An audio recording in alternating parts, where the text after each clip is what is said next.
Although expectations are high, there's still 162 games of work to get done. Plenty of new faces complement the old, but the heart of the team beats on the mound. The key is our pitching. Our pitching was #1 in the league in ERA. And ERA is a combination of how well you play defense along with how you pitch. So that being said, our defense is going to be the same, if not better. And our pitching just needs to keep improving. There's not really a weak spot in our lineup, and that's good. You see the good teams and the good offensive teams, they make the opposing pitcher work. If you can get that started out of there quick and do things and get to that spot in the bullpen, you usually have a lot of success. Tonight, one of Oakland's aces, Trevor Cahill, gets the call. He will be trying to build on his all-star season of 2010. Can the A's offensive additions complement the already stellar young staff? That question and many more will begin to be answered as opening night kicks off in the East Bay. Mariners, A's, next.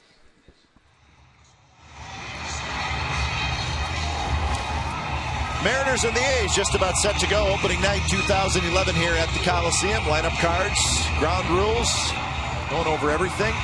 Trevor Cahill, the starting pitcher, has finished up his warm-up tosses down in the bullpen, so we are just about set to go. Ray, you've been a lot of opening days, opening nights, and it's special. Outside of maybe a pennant race game in September or the postseason, I think it's the most special night of the season. Well, you're exactly right, and I think what happens, you have the opening day, night, whatever it might be, the opening game, and all the prompt circumstance, everything. They talk about the bunting on the field, and then the next 161 are just games. As you get down towards the end, you hope to get to the point where you're in postseason.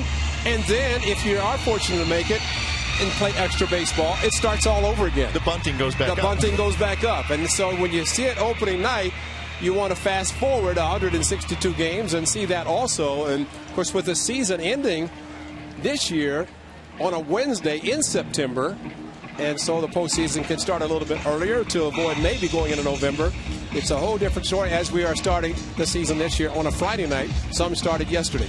But there's nothing better than opening night. I mean, it's just a game that all these guys are enjoying. They get out of spring training, but they can't wait for this game to be over so they can resume their normal way of playing. There's a lot of butterflies right now in both dugouts. Well, April 1st, you cannot ask for a nicer night. It is absolutely gorgeous. Game time weather brought to you by the Santa Cruz Beach Boardwalk. The admission is free. The boardwalk is open this weekend. We're not lying, folks, with the temperature. We would never do that to you. It is a beautiful night with some puffy clouds, 73 degrees. And that's at 7:07 local time. I mean, honestly, we may do 81 games at home this year and may not have a nicer night than tonight. You're right, and to think that Tuesday, starting next Tuesday for the next 9 games after this 3-game series, you're going to be in Toronto, Minneapolis, and Chicago. And here we are in this beautiful part of the country. Why aren't more games played here versus going back to where it's going to be very cold? But the A's would like to get off on a good start of this 2011 season. And Trevor Cahill, with White Rabbit in the background, is taking the mound.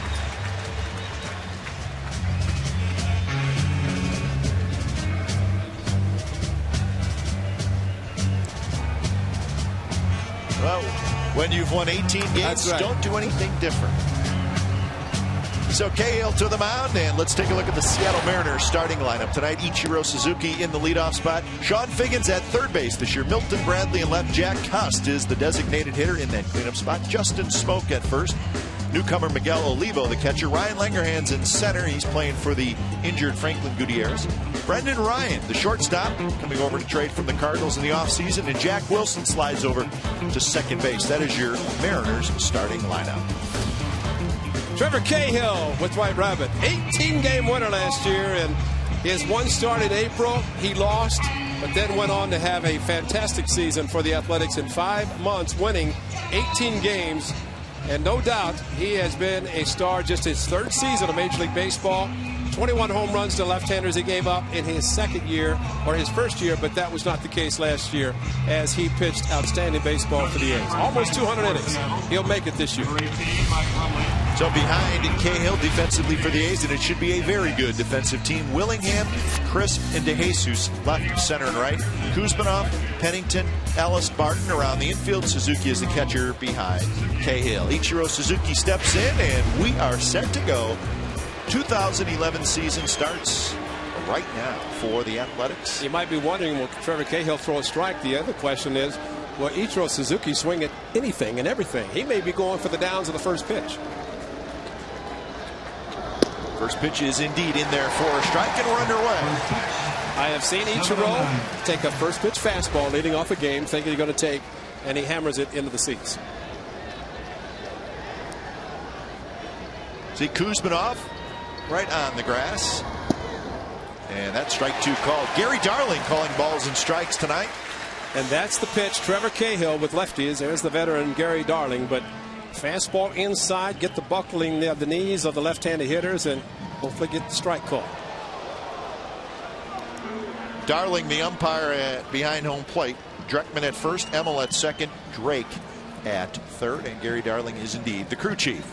1-2 to Ichiro Suzuki. Figgins on deck, and then it will be Milton Bradley. 200 hits for 10 consecutive years, at least 200 for Ichiro. His 11th season. He's trying to do it again, I would say, barring an unforeseen injury, which he seems to be able to play injury-free baseball throughout a season. He will amass at least 200 once again and continue to go on the record books. Just missed inside. Cahill, as we saw him do so many times last year, start that fastball in off the plate and let it tail back to left-handed hitters. Well, our great high home camera that. See, that's the thing right there. Ichiro will take, as a case of 2 strikes, then 3 balls. The thing about Ichiro, he doesn't like to walk. I mean, it really has to be out of the strike zone for him to take a free pass. Like that. And that one is up and away. So Ichiro with the walk, and that's how this season gets started. Second position, third baseman, number 9. Eric Wedge. Out of baseball last year, at least in the major leagues, after managing in Cleveland. 7 seasons. 2007, they thought they were going to win it all. If they'd gone to the World Series, they would have. He might still be there. But they didn't, and now he's a Mariner. Of course, the Mariners, a horrible year last year. They were 61-101. And it was their offense that, well, the numbers don't lie. They scored 513 runs total. That's the fewest runs scored in the American League in one season since 1973. That was the first year of the designated hitter. So it was a record low performance offensively for Seattle. They tried to make a few changes. They are in a rebuilding stage, but still have some good veteran players that will be around for a while. Ichiro, Figgins, guys like that. The A's 9 back, Angels 10, and then the Mariners with the 101 loss season. So looking at those standings, you can also see where the A's finished up and say, okay, have the A's, at least on paper, which doesn't mean a lot, but have they made up, or can they make up 9 games in the standings on the Texas road? We'll see as the next 6 months unfold. Well, one thing for Sean Figgins, his second season. Bob Guerin with his new bench coach, Joel Skinner. But Figgins has moved over to third base. His position that he really enjoyed with the Angels. Last year played second. Lopez playing third was not really great for him. Strike 3 call. Fastball in the inside corner. Didn't know if Darling was going to call it. Did not have a lot of movement. Figgins brought his hands back, but it did get the inside corner. Look at Suzuki on the corner. There comes a slight movement. Check swing, and then Darling with a little bit of a hesitation on his call, but made the right call for the strikeout on the inside corner. Perfectly thrown by Trevor Cahill. I don't think Mr. Figgins liked it, though. 1 out for Bradley.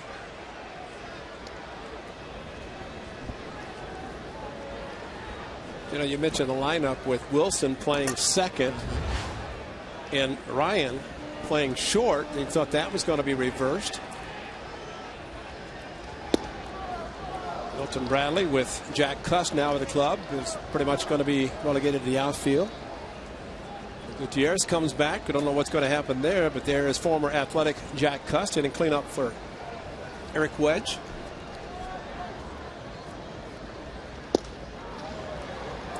Well, they're still not going to be a great offensive team, but it would be hard to be worse than they were last year. The pitching's good. Chris Chambliss. Yep, the snatcher. Old teammate of yours, right?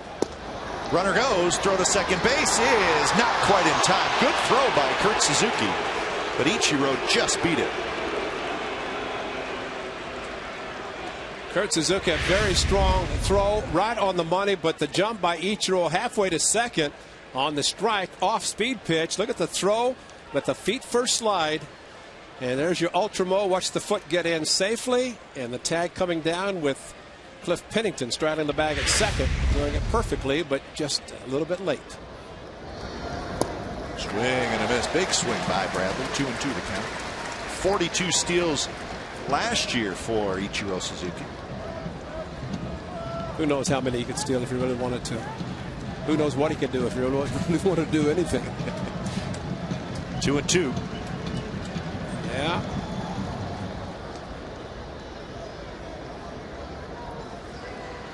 It's a good move by Trevor Cahill because Suzuki might have been thinking about running.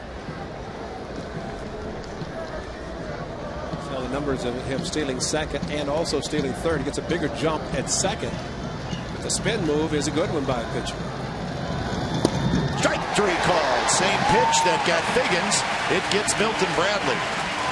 Bradley shaking his head. Well, they would be shaking. A lot of lefties in this lineup, and there is the two-seamer coming back. Batting in the fourth position, designated hitter, number 29, Jack Cuss.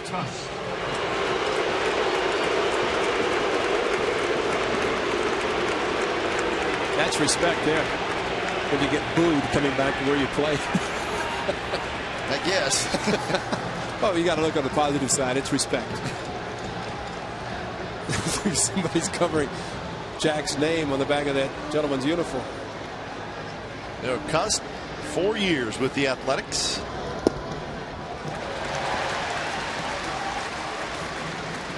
The problem with Jack last year, the one thing he does, he's in the lineup for, is he hit home runs, and did not do that as much last year. Just 13 home runs for Cuss in 112 games.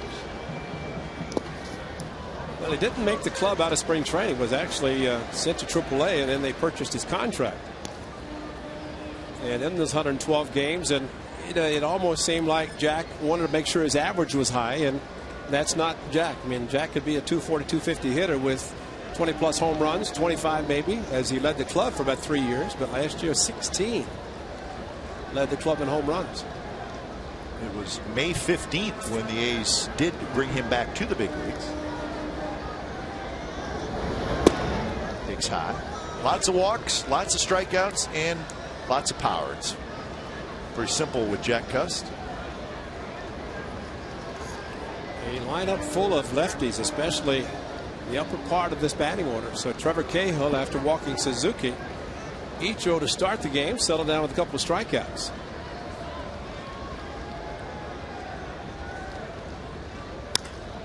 Grounded. Ellis playing way back on the grass has it. Throw to first in time, and Cahill gets out of it. Ichiro stranded at second. Half an inning in the books. Opening night, no score.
To bat. Their lineup is brought to you by Fremont Bank. Crisp, Barton, DeJesus. Cleanup spot is Willingham, then Matsui, Suzuki, Ellis, Kuzmanoff, and Pennington, the bottom three. So Coco Crisp steps in to face Felix Hernandez. Big right-hander's first pitch is a fastball just a bit low.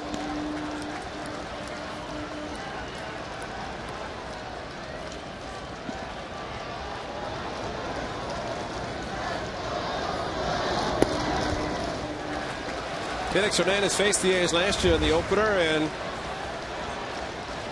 he gave up just 3 runs. He walked 6 in the game. And no decision. Actually, the A's had tied it against Felix.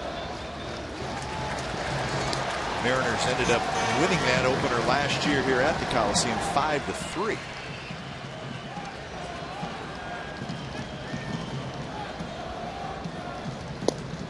If I remember correctly, Hernandez really was not sharp that night.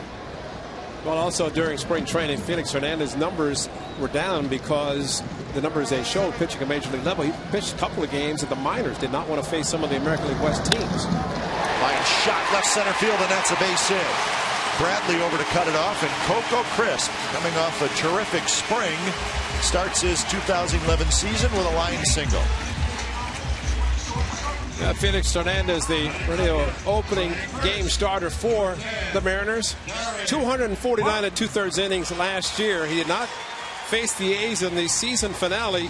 13-12, 2.27 ERA, and he's a Cy Young Award winner.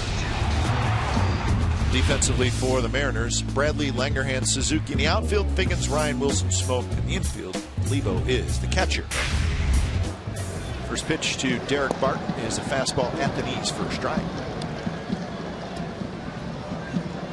So Hernandez won the Cy Young Award last year. And don't forget, in 2009, he finished second to Greinke, and a lot of people thought he could have won it in 2009. But he had more wins than Greinke did in 2009. But, you know, Greinke and Lincecum kind of started a trend in 2009 when both won about 15, 16 games, and then were named the Cy Young Award winners. And of course, this year it dropped down to 13, so it's not a matter of wins anymore. Yeah, that trend helped Felix Hernandez win it last year. CC won 21, and you know, you have to think, what does it take to win it? You know, usually you win 20, it's almost a guarantee, but not anymore. Sabermetrics, is that what it's called? Something like that. Off-speed pitch in for a strike, 1-2. Felix basically a 4-pitch pitcher with a fastball mid-90s, curveball, slider, and a changeup. And you saw his changeup, but a very good one. DeJesus in the on-deck circle. Good lead for Coco Crisp. He's leaning a little bit, not going. Tapped out in front. Olivo flips to first. Barton's retired.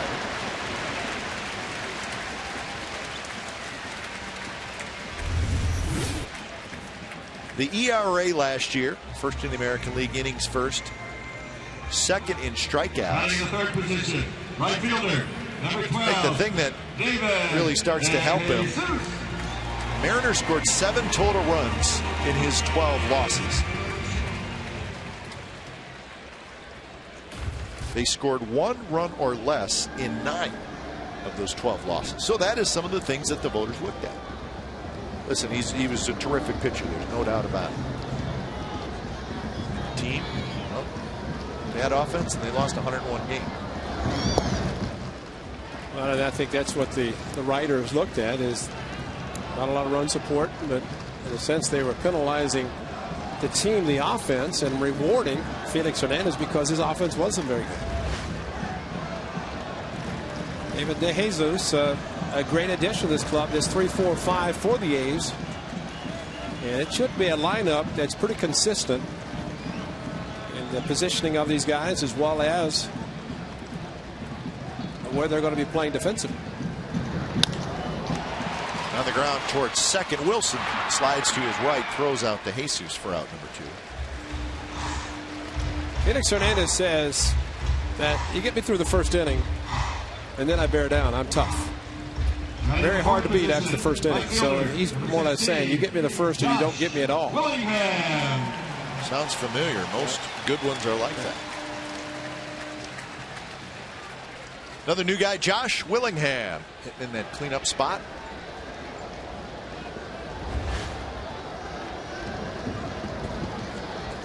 Good look at Willingham. December 16th is when the A's pulled off the trade, sending Henry Rodriguez and Corey Brown. Finally outfield.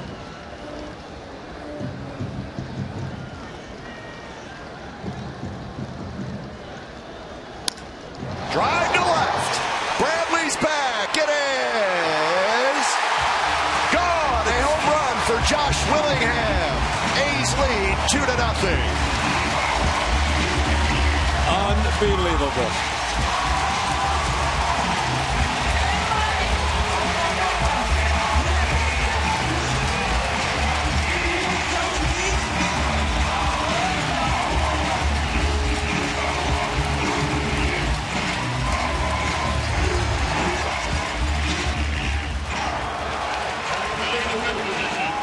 And there's your first inning.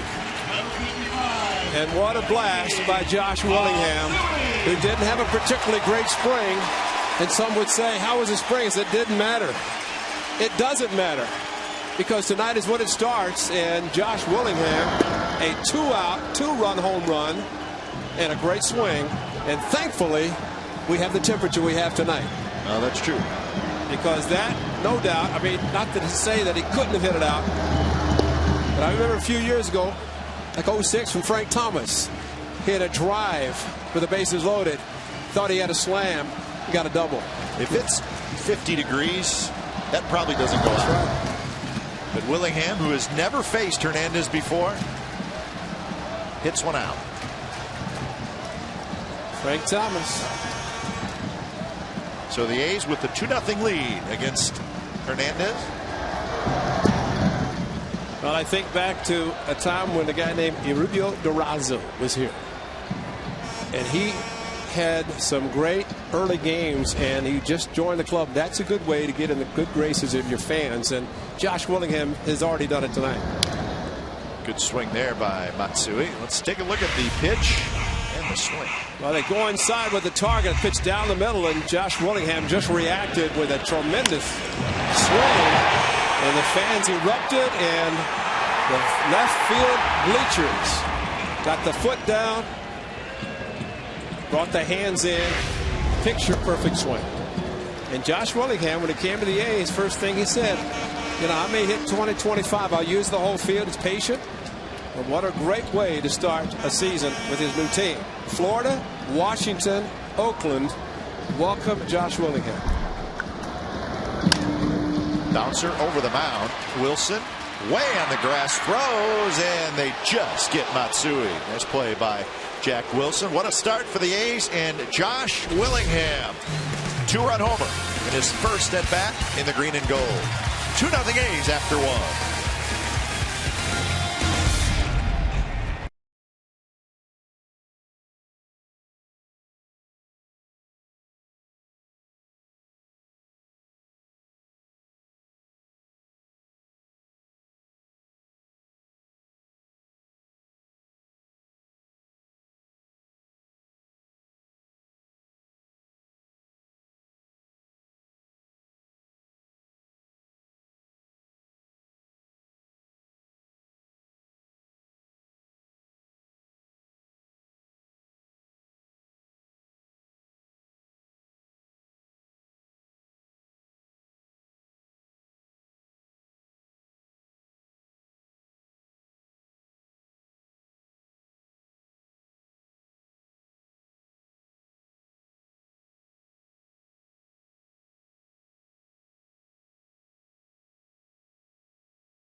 Mitch Willingham's 2-run homer just over the out-of-town scoreboard in left field.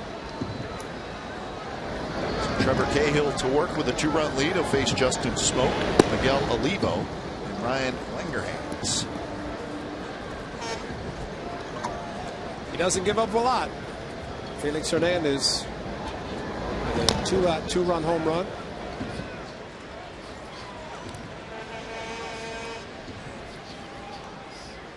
Justin Smoke, part of the rebuilding for the Mariners. He's the big name they got in the Cliff Lee trade from Texas. There's a good changeup, the great changeup that Trevor Cahill has added. He did it last year, and when you get opposing players talking about Trevor Cahill's assortment of pitches, and they mention a changeup that he's added to an already great arsenal, makes him even better. And I think one thing that might see the Mariners left-hander start thinking about, and I'm sure they're talking about in the dugout, is the fastball inside by Trevor. Got a couple of strikeouts, Figgins and Bradley in the first inning. That time Smoke pulled his hands in almost like he was looking for it inside. Well, they all sit in the dugout. They're seeing just what we're seeing. Figgins got caught looking on that inside corner, so did Bradley. Bobby Thompson, bench coach for Eric Wedge. Smoke hits it hard right to Barton. Scoops it up, steps in the back.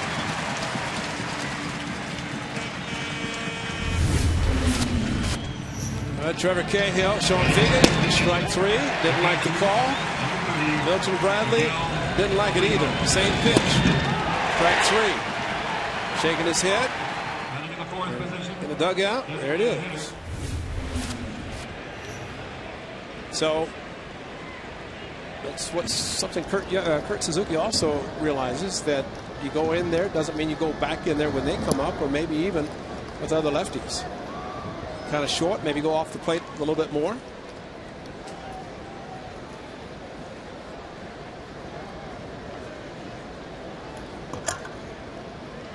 Miguel Olivo, free agent signing for the Seattle Mariners. A 2-year deal for $7 million to come over to Seattle with the Colorado Rockies last year.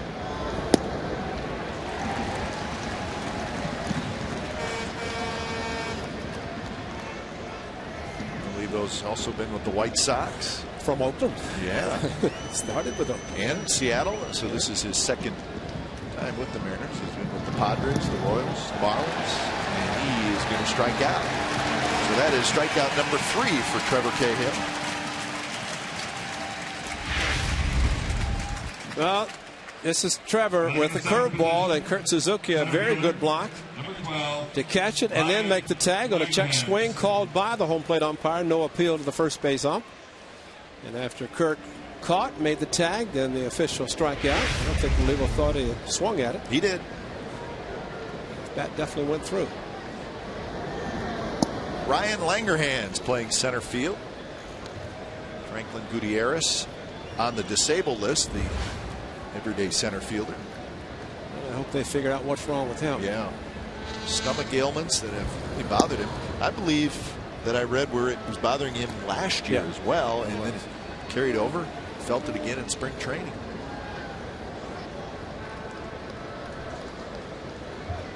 Remember the Athletics for about a couple of days. Ryan Langerhans, who joined the club in Boston, and by the time the A's left Boston, he was gone.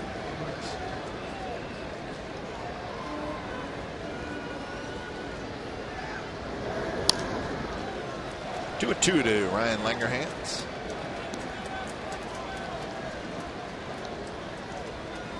Playing center field.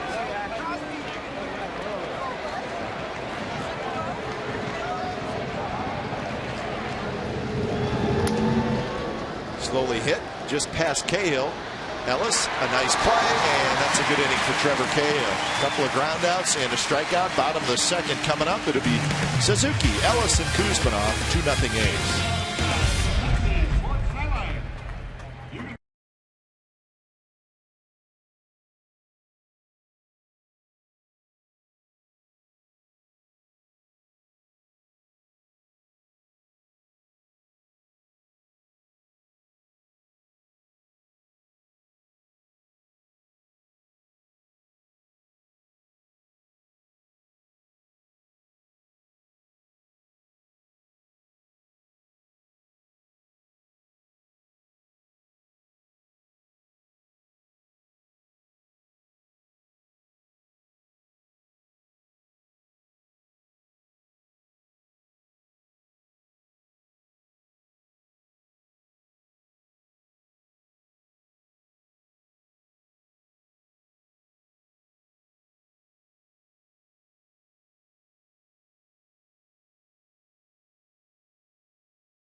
Coliseum, 10,000 fans will receive the A's Pet Calendar. That's a good one, courtesy of Aviderm Natural as part of the Pet Adoption Day. Mark the days with your favorite player. For tickets, call 877-493-BALL or go to oaklandathletics.com. That is a good one. As you come out and get your calendar and take a look at the players and see what kind of pups they have. Michael Zagaris would tell you about every one of us. He took all the pictures of spring training. It's amazing how quickly they got the calendar put together. Z-Man was taking the pictures during spring training. And next thing you know, second game of the season, there he is, the one and only. And he's got a lot of company this year. Yes, he does. Especially this weekend with Ichiro and the Mariners in town, Matsui and the A's, and the Japanese contingency of writers and photographers. Everybody has to slide over a little bit. And you notice these little chairs. David Renetti, of course, the great David Renetti had those small chairs so they would not obstruct the view of the fans behind them. Smart man, David Renetti. Those are there, and of course, with Matsui with the A's, they'll be here every game. But Michael Z, the Z-Man, of course, makes sure that he always has his spot. 3-2 to Kurt Suzuki. Hitting in the 6th spot in the A's lineup.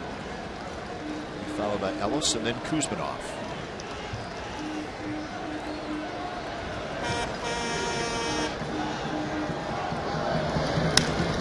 Pop up right side.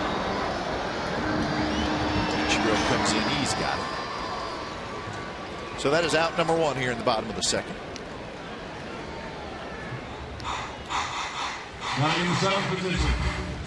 Well, no school tomorrow, so probably a lot of kids in the stands and probably said, Dad, why am I bringing a jacket?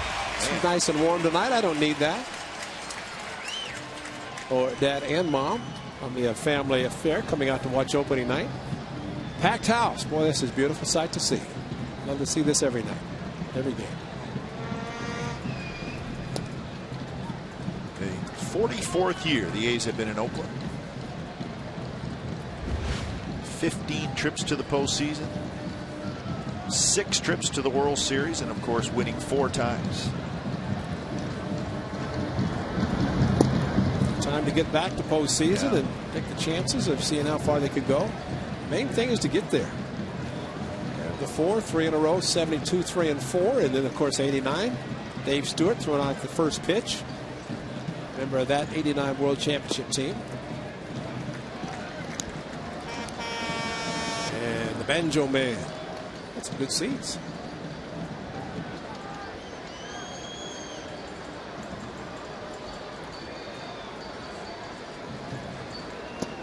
Breaking ball outside corner. Saw Mickey Morabito, the director of team travel, right before the game. Said, how many, Mick? He said, this is number 31 with the Athletics.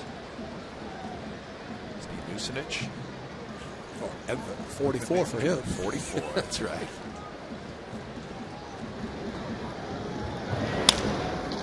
On the ground, Brendan Ryan has it. That was out number 2.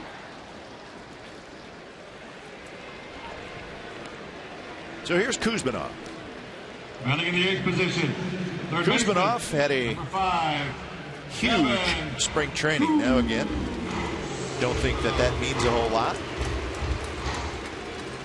But he feels good coming in, and a lot of people feel that he could have a big year. I think for Kuz, that was very important for him to have a spring like he had. Swing on the bat. Of course, not really objecting to where he's hitting in the batting order. Feels he's a power hitter and could contribute more in the, or at least some in the middle part of the batting order. But the way it works out, he is hitting 8th, and if he could put up the numbers, the power numbers that he's expected, it could be a great shot for the A's to have him in the bottom of the order. And he had some injury problems too at the end of the year that he missed some time.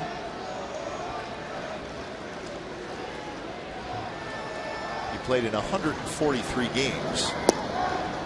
Breaking ball, swing and miss, and that's where he racked up the 16 home runs.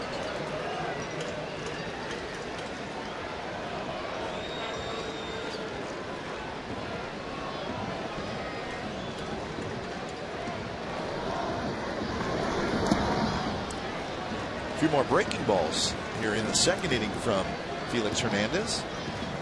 That's where a good hitter is able to pick up the spin of the baseball, and see a curveball coming or some sort of a slider curveball. And it's a different rotation, and you can start your swing. Kuz held up on one. Mark Ellis, see him hold up. Ideally, you want to hold up on the pitches and not swing at a pitcher's pitch, one in the dirt. Like that. 2 strikes, too close to take.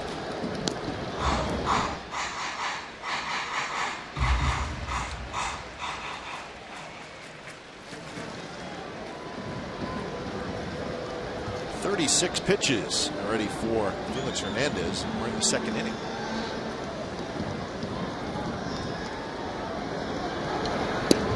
Fastball this time, and it stays high, 96 miles an hour. His fastballs, and maybe the reason he's throwing so many curveballs this inning.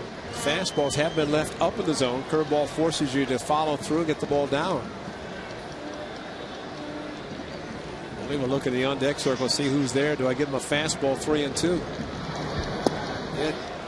Outside corner, strike 3 called. First strikeout for Felix Hernandez. He has a 3-up, 3-down inning. We head to the third. 2-0 Athletics.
Willingham, 2-run homer in the first inning.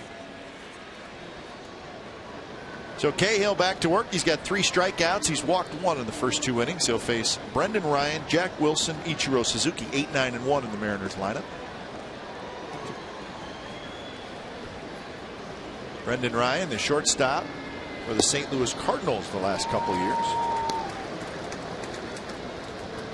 Well, it says a lot about his ability to play shortstop. If you can move Jack Wilson, who is a great defensive shortstop, move him to second.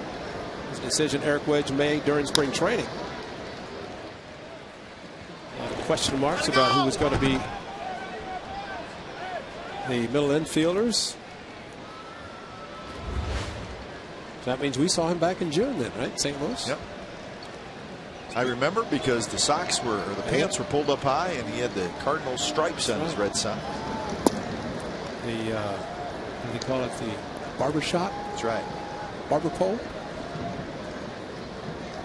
December 13th is when the Mariners and the Cardinals made that trade.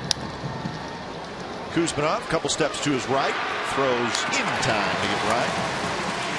This true story is brought to you by McDonald's. April 17, 1981, 30 years ago, the Athletics come to Oakland for the home opener after starting 8-0 on the road and are greeted to a crowd of 50,255, a new Oakland record. The A's beat the Mariners 16-1 and ended up winning the American League West. That was Billy Ball.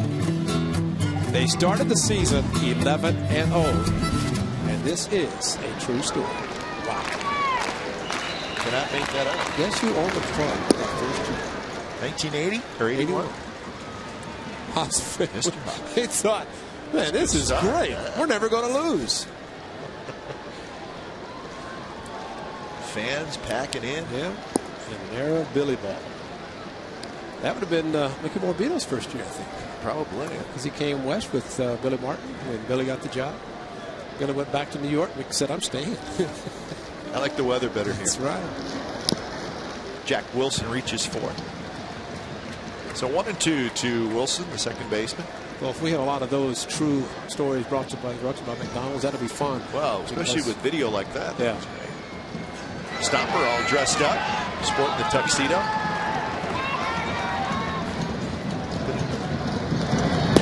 Strike three called. Outside corner, and Wilson knew it. Strikeout number 4 for Cahill. That's the same pitch that got Kevin Kuzminoff from King Felix, but Trevor Cahill watch this ball start here at the outside and come back to the outside part of the plate. And all you can do as a hitter is say, nice pitch, go to the dugout. Trevor, I mean, he can throw inside, outside, backdoor breaking pitches, inside. I mean, that's just a nice assortment that he throws. So that's 3 of his 4, the backward K's. Folks are ready.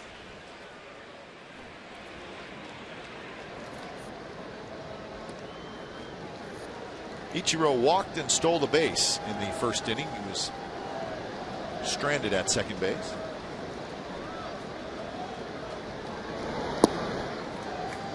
And I think that you look at what Josh Willingham did in the bottom of the first, but for Trevor Cahill walking Ichiro, getting out of the inning. That was a nice boost for the A's. Off the glove of Kuzminoff, and it's going to be an infield hit for Ichiro. When you leave your feet, I don't care if you're playing eat with the bag or playing back, you leave your feet with Ichiro hitting. And he's running out of the batter's box. Kuz, a great job.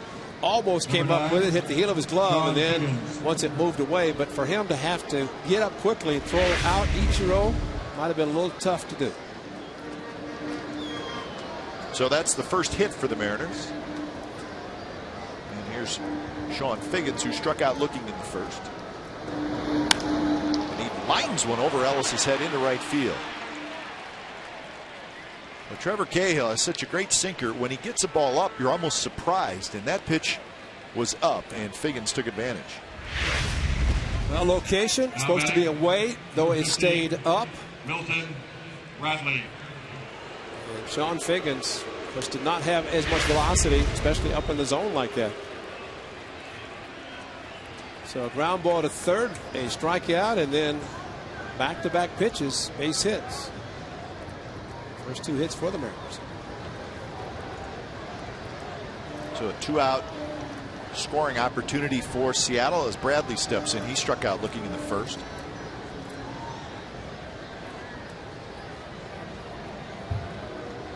Figgins at first with a trailing runner. If Ichiro runs, Figgins is going to be able to walk into second because Barton is playing behind him at first. Bradley, big swing, and he moves it. And even with 2 outs, something they may attempt to do just because they put 2 runners in score position.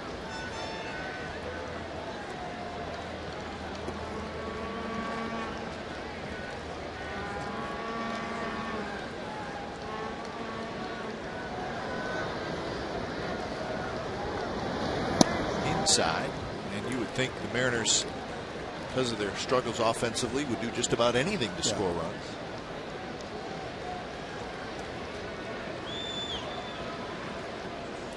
One and 1 to Milton Bradley. There they go. Pitch is way inside. Suzuki does well just to catch it. And it's a double steal for Ichiro and Figgins. So good call by my partner Ray Fosse. Well, both guys took off. I was hoping Trevor would do that spin move because Ichiro was going on the first move. As soon as Trevor lifted his leg right there, he took off, and then Figgins got a late start. Didn't have to worry about it, though, because he had plenty of time to take off. They weren't going to throw on anybody. No, they were both going to be safe. 2-1 to Bradley. Changeup floats in for a strike. 2-2.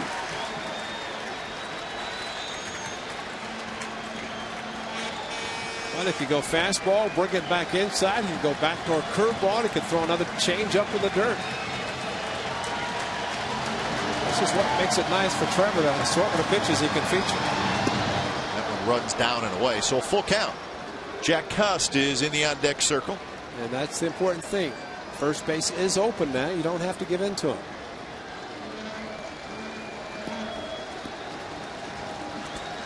Ichiro at third, Figgins at second. 3-2 pitches inside, and he walked him. So a 2-out rally, and the Mariners have the bases loaded. Second walk for Cahill, and Ron Romanek is going to trot out. Number 29, Jack Cust.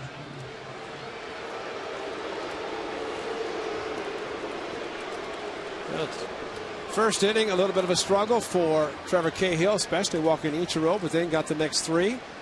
Breezed through the second, breezed through the first two batters of the third, but now he faces Cust again. This time with a couple of runners in score position. The thing with Jack, because he has such a great eye, you have to throw him a strike. Yep. Cust grounded out to Ellis to end the first. He did that with a runner at second. And Mark is playing the same spot in the outfield, and because of that, he was able to handle the ground ball from Jack Cust in the first. Change up, and he drops low. It's a good take by Cust.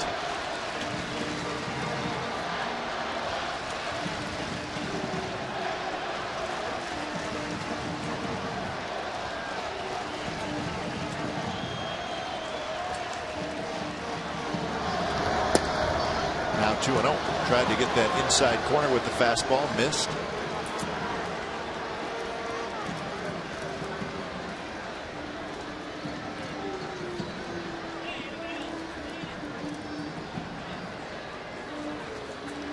Outfield deep, and Crispin centered, is pulled around toward right center a little bit. And that one the inside, and now it's 3-0.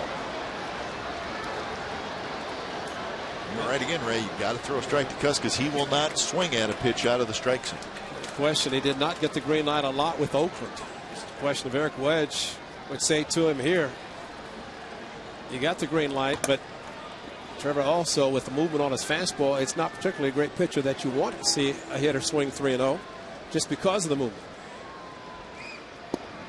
In there, first strike, so 3-1. And even that had a little tail on it, so swings 3-0, might get a ground ball. Pennington playing right behind second base. Ellis about 5 steps out onto the grass.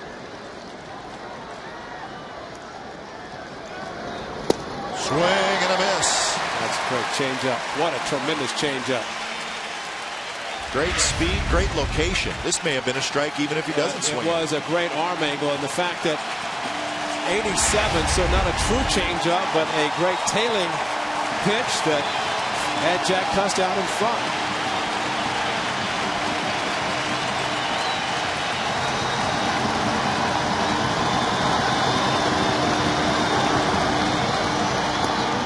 Low, and Cust gets the walk.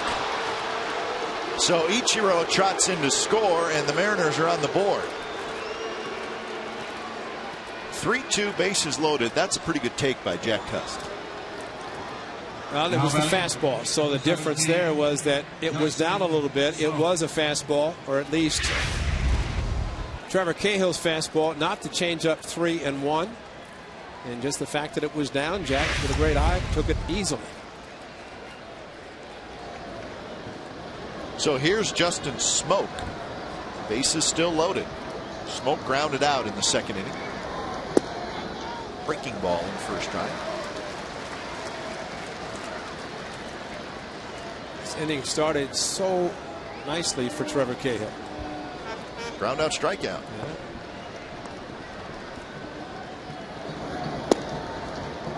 Gary Darling wanted to call it a strike. He did not, so the count 1-1.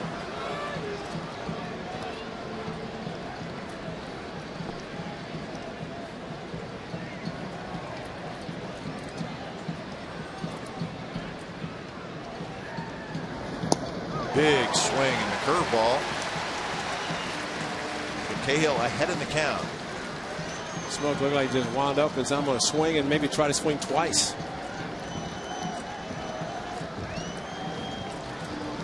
Goose Creek, South Carolina.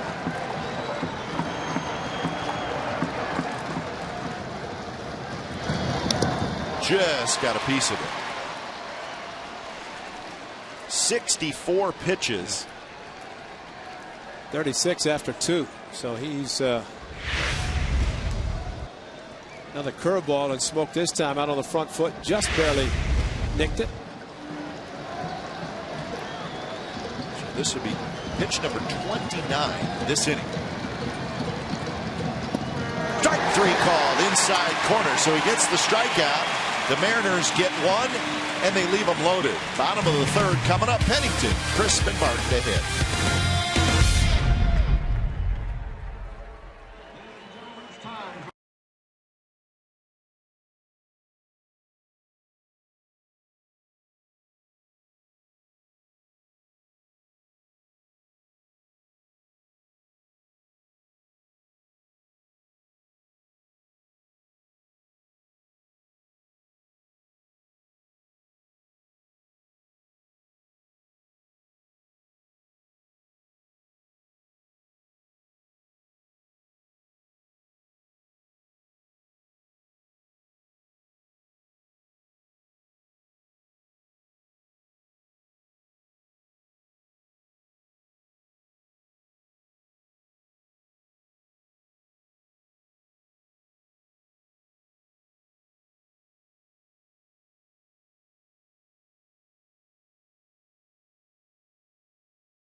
Comcast Sportsnet California is brought to you by Wendy's. You know when it's real.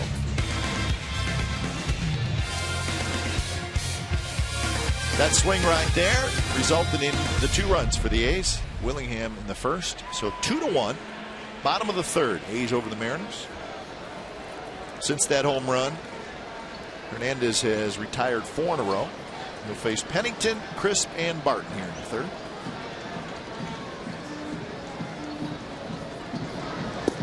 Fastball outside corner for a strike. Well, the Mariners know that Felix Hernandez is not going to give up a lot of runs, and they have pulled to within 1. The A's just have to try to add on, and Trevor Cahill has to keep pitching. And pitching well. It might be a short night for him. In honor of Hall of Famer Ricky Henderson and his single-season record of 130 stolen bases, the A's will be hiding 130 mini bases throughout the East Bay for you to steal. Starting April 18th, 10 bases will be hidden each day for 13 days. Clues will be posted on the A's Facebook and Twitter pages, so be sure to follow and check for the daily clue. Fans who find one of the bases win 2 tickets for the April 30th game and a voucher for a Ricky Henderson bobblehead. For more information, visit OaklandAthletics.com/steal-the-base. Coco Crisp drives one. Deep right center field, but hangs up for Langerhans, and that's out number 2. I wonder where they're going to hide. I was going to say. In the East Bay, that could be a lot of ground to cover. Now, if they said, I'm going to hide him in the Coliseum. Yeah, 34,000 people out here every night looking for them. Well, 3 pitches, 2 outs after Trevor Cahill was there for 29 pitches out in on the mound, and so Felix Hernandez trying to get his team back in the dugout quickly, and so far doing a good job. Next half inning, Paul Archer from Major League Baseball International is going to join us to talk about the relief efforts that Major League Baseball is going through to help the people in Japan. We'll be joined by Paul Archer in the next half inning. 2-1 now to Barton. Barton hit a little dribbler out in front of the plate in the first inning that Olivo, the catcher, grabbed and threw him out at first.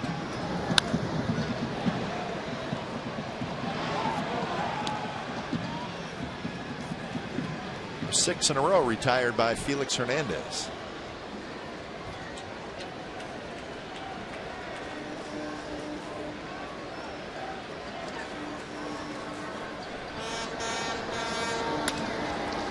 Slowly towards short.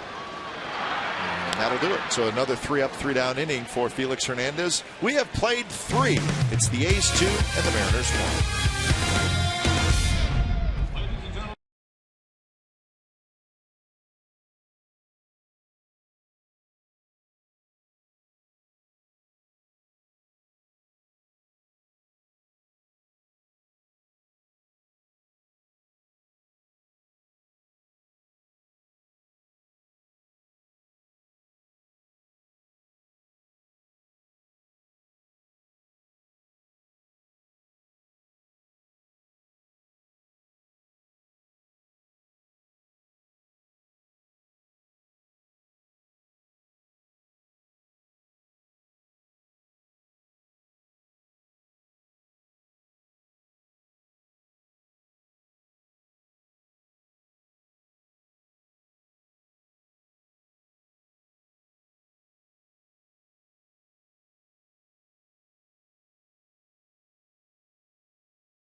Two to 1 here at the Coliseum opening night.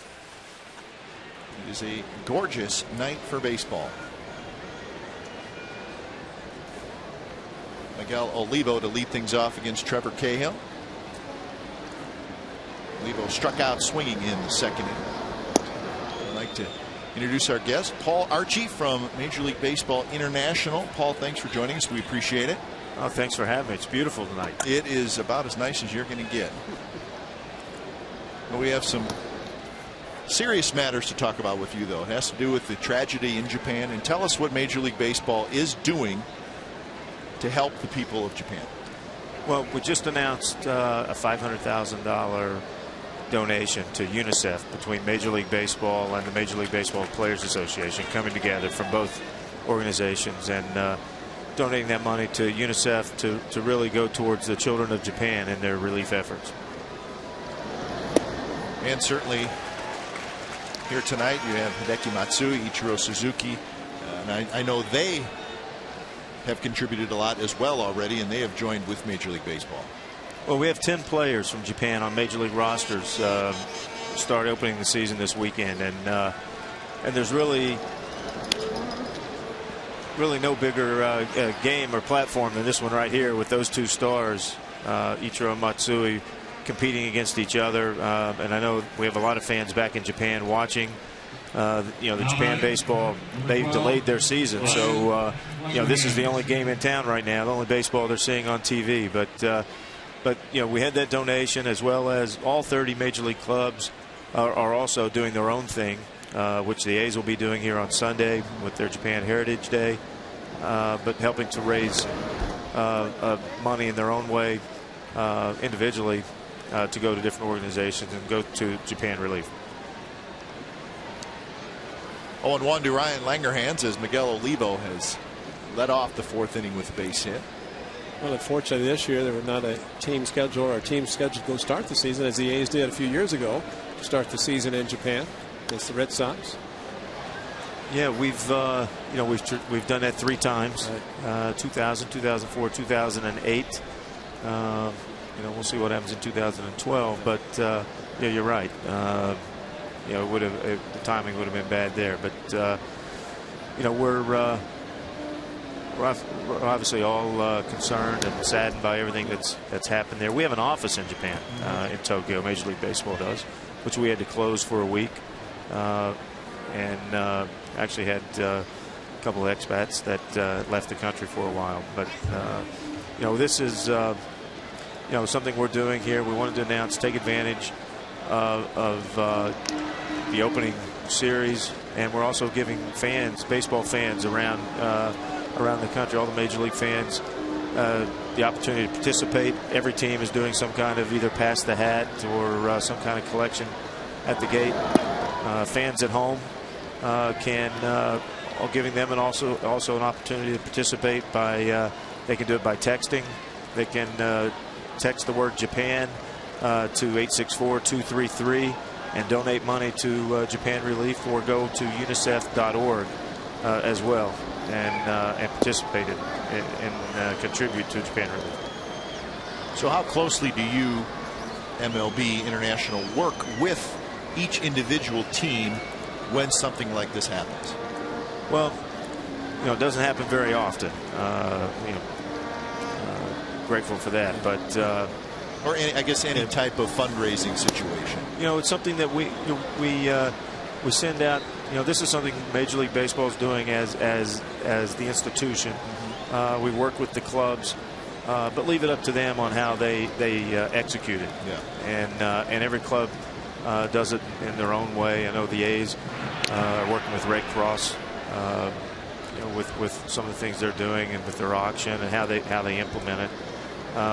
Interestingly, we've been in communication with the Japan Professional Leagues. The commissioner of Japan reached out to us because he wants, based on what Major League Baseball has done with some of the earthquake here during the World Series, as well as 9/11, and what role did baseball play in that here, to get our advice on that. Fernandez will donate $1 for every ticket sold to this Sunday's home game against Seattle Mariners to the Red Cross for their relief efforts in Japan.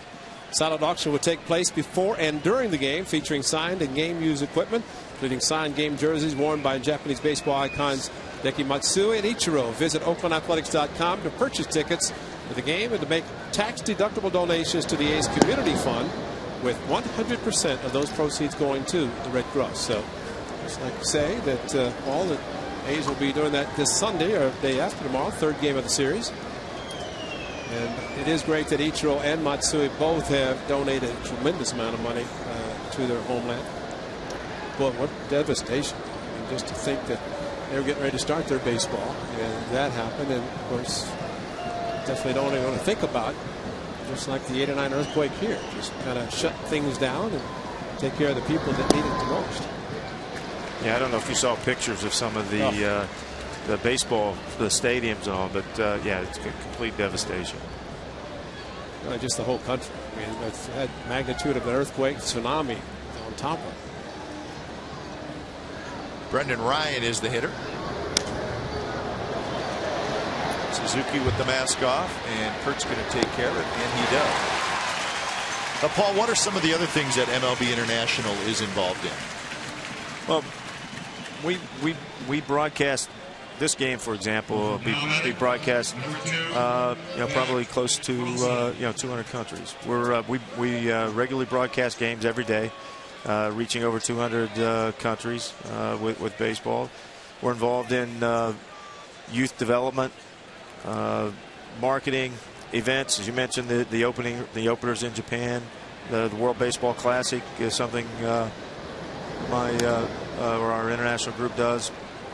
But a lot of youth development, depending on what part of the world you're in. We have academies in China, academy in Australia. We just launched. We're the majority Major League Baseball is the majority owner of the newly launched Australia Baseball League, which just played their first season November through February. Actually, you have an Australian yes, we do. Here. Grant Balfour talked about that. So growing the game is obviously a big part of growing the MLB International. Growing the game, and it's growing, at a rapid pace. It's a global sport. We're seeing it. I think we said 28%. We just sent out a release about the foreign-born players. I think about 28% of the players today on opening day rosters are foreign-born. And then when you look at majors and minor league, we have players coming from about 43, 44 countries now. In the minor leagues, the percentage is much higher than way higher. The 28% here, which says a lot about what's going to be happening in the future as those players develop and get to the major leagues. Makes our interview process not so good because a lot of them don't speak English. So they have to have interpreters all the time. Sure. How much I think the Players Alumni Association gets involved in some of the teaching in some of these countries because they have the availability to go during the summer, whereas players here don't. Kuzmanov juggles, throws to second late, and that's going to be an error on the A's third baseman, so the inning stays alive. And he didn't do that just to keep you up here, Paul. I mean, that's needed the third out to get out of this inning. Trevor Cahill already is throwing a lot of pitches, and he is going to be short, but an easy play. Kuz could have gone to second, gone to first, ball hit him in the heel of the glove, and once it popped up, no chance to go across the diamond to get Wilson, so he tried to get Olivo going to second. 85 pitches for Trevor Cahill. So Ichiro will hit 2 on, 2 out. A walk and a base hit and a couple of stolen bases for Ichiro. Well, Paul, we certainly wish you the best of luck in the efforts in Japan and all the other stuff you talked about as far as MLB International. Sounds like you got a pretty interesting job. Well, it is. It's interesting, and obviously a sport that we all love, and to see it grow and places you never thought, is very gratifying. But I appreciate you having me, and once again, for the folks who are listening, watching this game, what can they do? Of course, the people will be coming out Sunday, and we know what the guys are doing here, but how can folks at home watching get involved? Well, I think the best way to get involved is to, as I say, text Japan at 864-233. And you can go on and donate to UNICEF through that way, or just go to unicef.org and go on and donate, and you'll know that 100% of your dollars are going to go to help the children of Japan in this recovery. Kuzmanov, that one off his chest. He throws, and that's low in the dirt. Ichiro probably would have beat it anyways, and the bases are loaded. Wow. Well, that was the wrong guy to have coming up anyway and give him an extra chance. And fortunately, the ball was right at Kuz. He got a chance to knock it down with his chest. And see how he's playing deeper. Whereas earlier, when he got the base hit, Ichiro in last inning was off his glove. He was playing evil with the bag. This one just ate him up, playing deeper. And boy, that's a bad throw. Don't even take a chance. And Bart did a good job going to his knees like a catcher just to block the ball. So back-to-back errors by Kuzmanov. Gave him an error, huh? Yeah.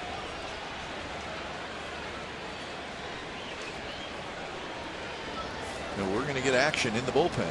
Jerry Blevins starts to throw. Here's Figgins. Changeup drops in for a strike.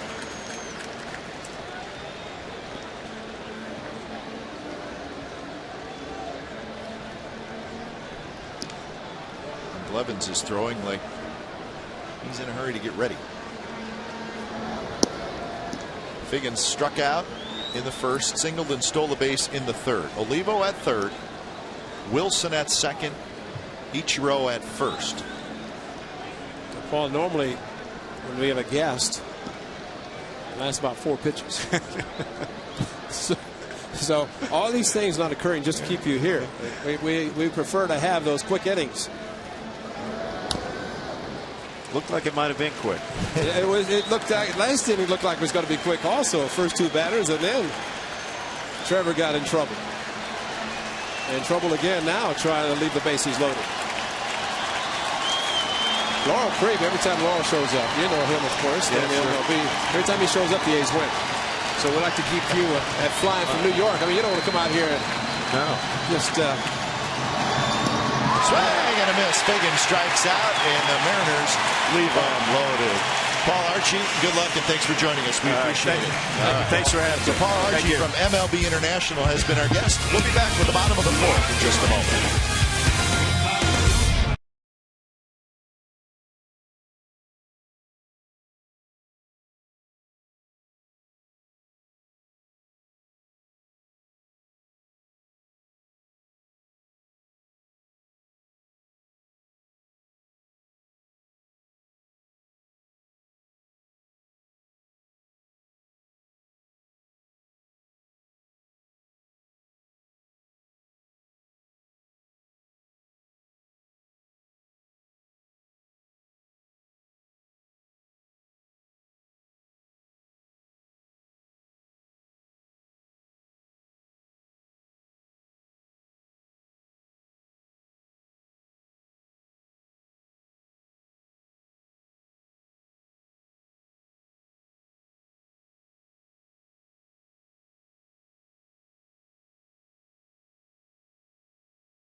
Go deep with Sportsnet Central. It's brought to you by Hyundai. Tonight at 10:30 on our sister station Comcast Sportsnet Bay Area.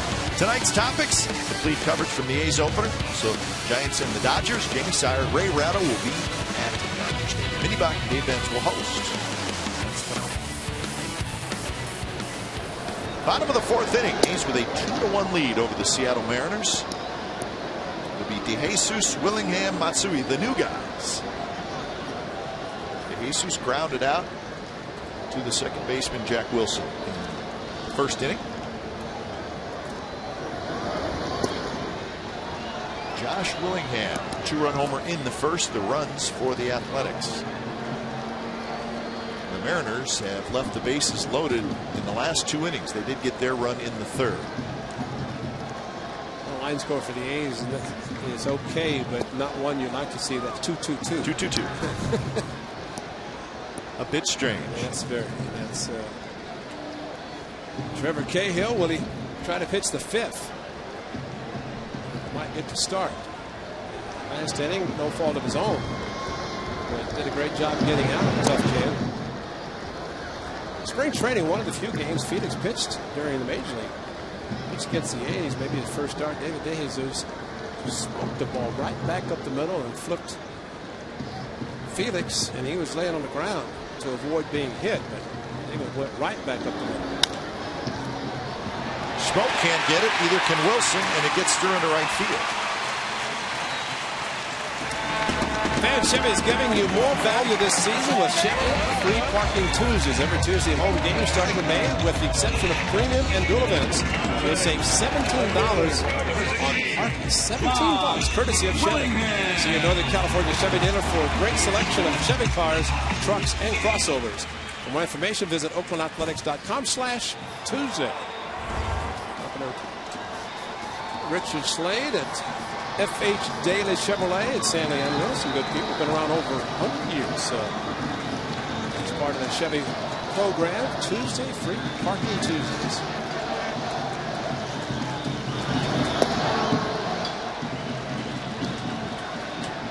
Josh Willingham steps up. Is that 34 what? 36. 36,067 is your attendance tonight. So they squeezed a few extra in. We like that. Maybe because those upper tier suites in center field are filled up, or at least a lot of those. Maybe because they don't get action in football, there's a lot of dust in there. So, it's nice to see them used for baseball. Oh, that's one theory. I have to clean them out. My partner's floating theories out there, which, you know what, you may be right. Well, that's what happened in Cleveland when I played there, the old Municipal Stadium.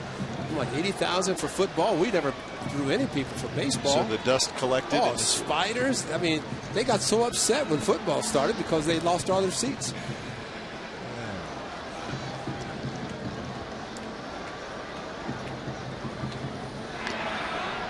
Hey, baseball. That's right. It's back.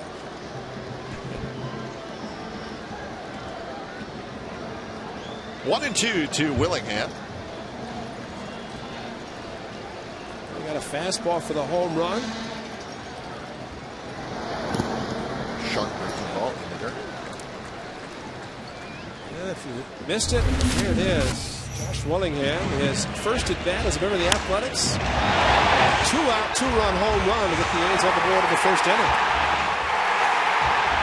And Thomason, 06, the last going to get his first at bat. Others have done it, but it's a big one tonight for Josh Willingham.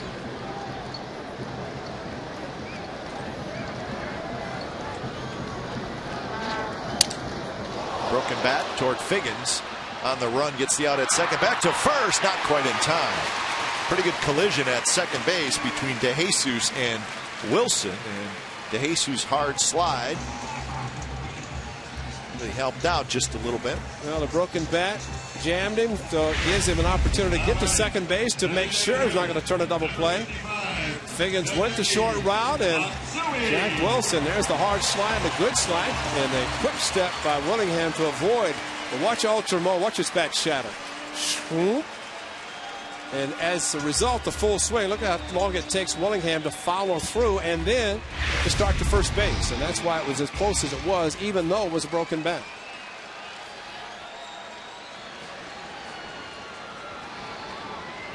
So here's Matsui, who bounced out to second.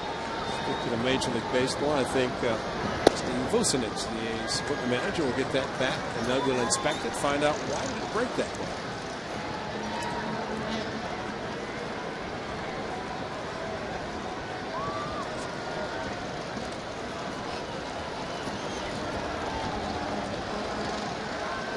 Willingham, not a real big lead at first.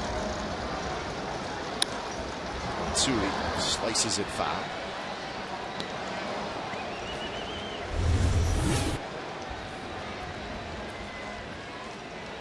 Ninth major league season. Oh, there's a first degree black belt. Oops, didn't know that. Thanks for that info. Yeah, that is good information. I'm not going to bump into him by accident or. So if he charges the mound, look out, pitcher. There's one, and that is two. 4-6-3 double play, and Felix Hernandez gets through the fourth.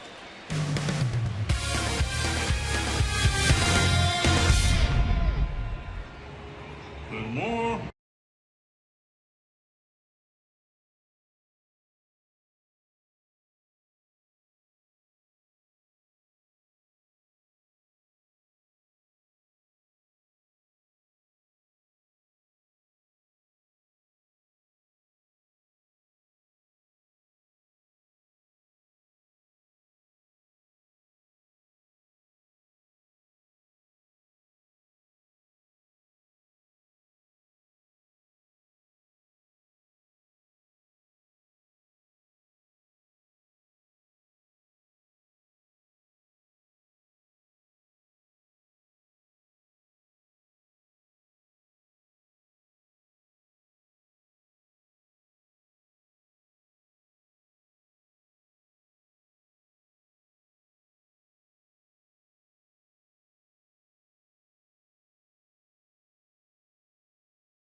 Point is brought to you by Jack in the Box. Right now, get the All-American Jack Combo with fries and a drink for only $4.99 plus tax.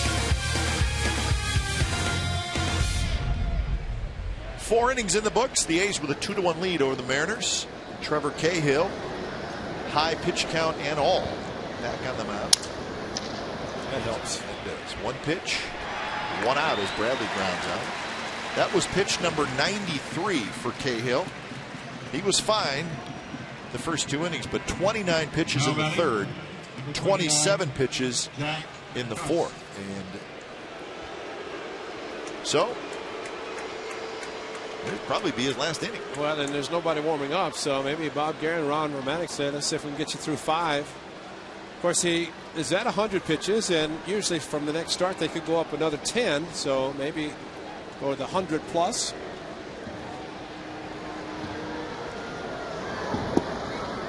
Strike to Jack Cust. Well, one thing the A's, of course, know starting this season, they were going to rely on pitching and defense, and as Bob Guerin said in part of the open where he talked about improving the offense but did not take away from any of the defense. David De Jesus, a very good defensive outfielder, good offensive player. Same with Josh Willingham in left field.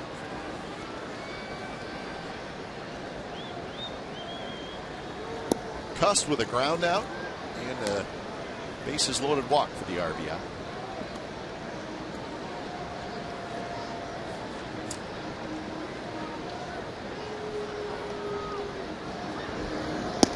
Well, last year, the A's, as we know, had the best ERA in the American League at 3.56. They were 5th in the league in team defense. And team defense statistically can be a little bit misleading. The A's made 99 errors. But they're a team that really gets to a lot more balls than most teams do. 11th in the league in runs scored were the A's. That's where they hope to make their improvement. And 2nd to the last in home runs hit. But those are numbers from last year. Jack Cust swinging for the downs on the 3-1 pitch. Good movement by Cahill on his fastball. That's a strike called, and Cust knew it. That is 8 strikeouts for Trevor Cahill, 2 out in the 5th. A's fans, we're introducing A's in-game hashtags. That's right, in-game hashtags. Follow us on Twitter at CSN Athletics and tell us your favorite thing about opening day using the hashtag Oakland Opener. We'll take the top tweets and use them during A's postgame live immediately following the game. Play along with CSN's Athletics in-game hashtag Oakland Opener. Did you get all that? Hash. It's good breakfast sometimes, isn't it? Hash browns or corned beef hash. But we have hashtags. Yeah. Well, Justin Smoke. Well, you just know this young man, as big and strong as he is, he makes contact. Been swinging wildly at the curveballs. That one he lays off, but it's joining Jack Cust in that regard. The strikeouts, 8 of them for Trevor Cahill.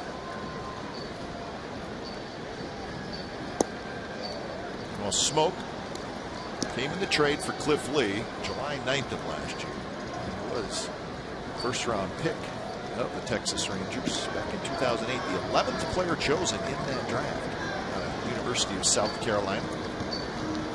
He's a switch hitter, and the Mariners, I think they desperately need him to be a big run producer since he was the main guy in the Cliff Lee trade. That phone call by Ron Romanek to the bullpen is probably telling Bob Guerin's going out maybe to tell Trevor Cahill, it's your last guy. Whether you get him or not. That's right. Langerhans, the lefty in the on-deck circle. Well, 4 walks, 8 strikeouts, and a couple of errors behind him. Rick Rodriguez, a new bullpen coach for the Athletics, getting a phone call. Probably saying exactly what we talked about. Levens has Langerhans, whether it's this inning or next inning. Well, this is also 5th inning, and you got the lead.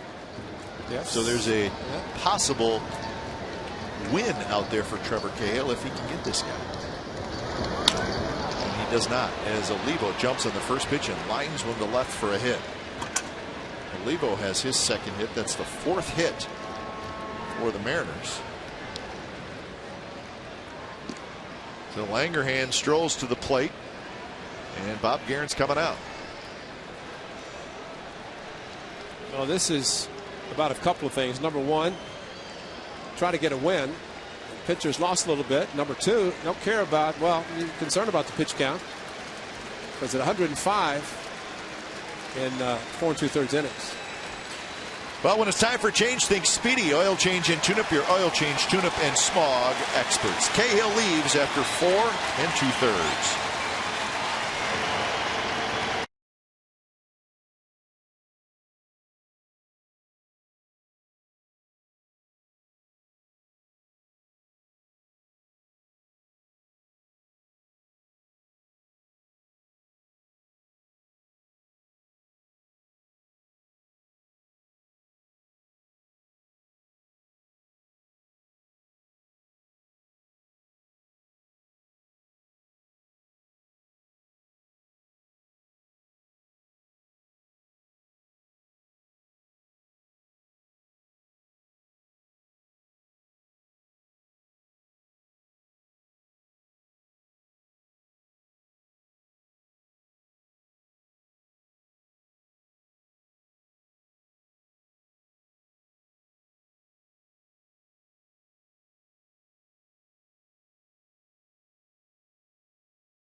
.105 pitches.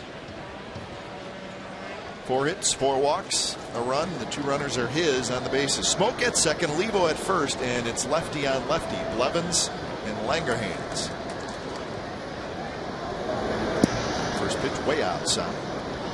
I didn't think it was going to be a bullpen by committee in the opener, but that's exactly what's happening with Trevor going just 4 2/3 innings.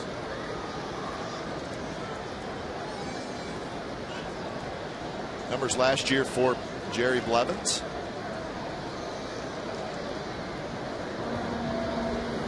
A little bit low. Blevins 27 years old. 6'6", 180 pounds.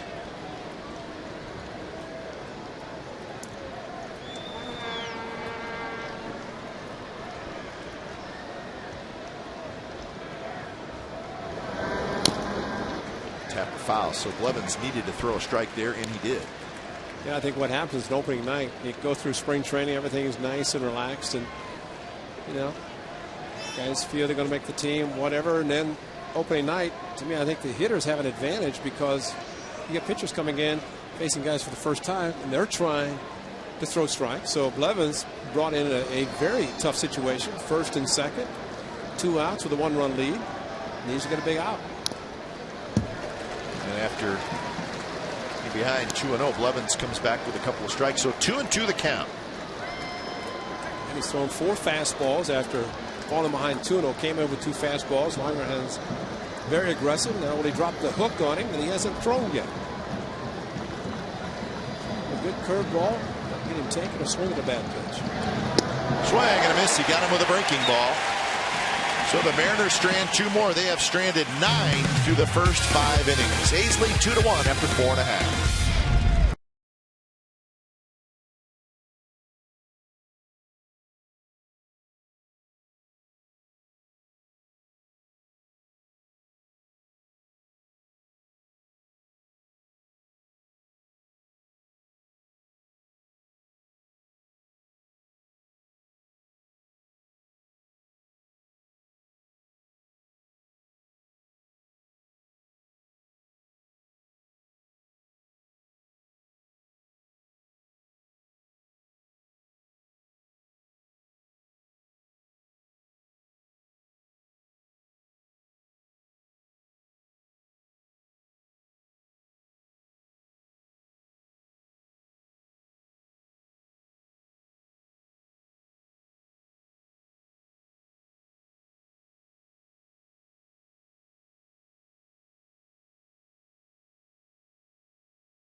AT&T. What pitcher holds the record for most opening day starts for the Oakland A's? Most opening day starts for the A's. The Oakland A's.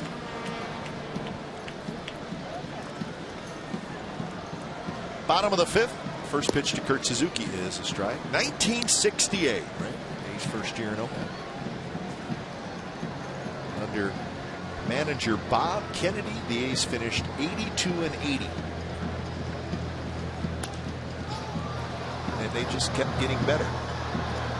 Perfect game by Catfish. That's right. Suzuki is retired. So a couple of games over 500 their first year in Oakland. In 69, second place. In 70, they finished in second place. And then things got real good starting in 1971. Bob Kennedy, first manager in Oakland A's history. 5 consecutive division championships. Lost 3 in a row to Baltimore in 71, 3 in a row to Boston in 75. In between, won 3 straight world championships. And then Charlie said, I'm going to get rid of him. Who wants to buy these guys? These are very good guys. Well, all those guys got a lot of money, didn't they? Well, free agency. Yeah, at that time. But it was, Charlie just said, I'm not going to get long-term contracts. The majority of the team would love to stay together, but it just didn't work out. 2 to Mark Ellis, up and away.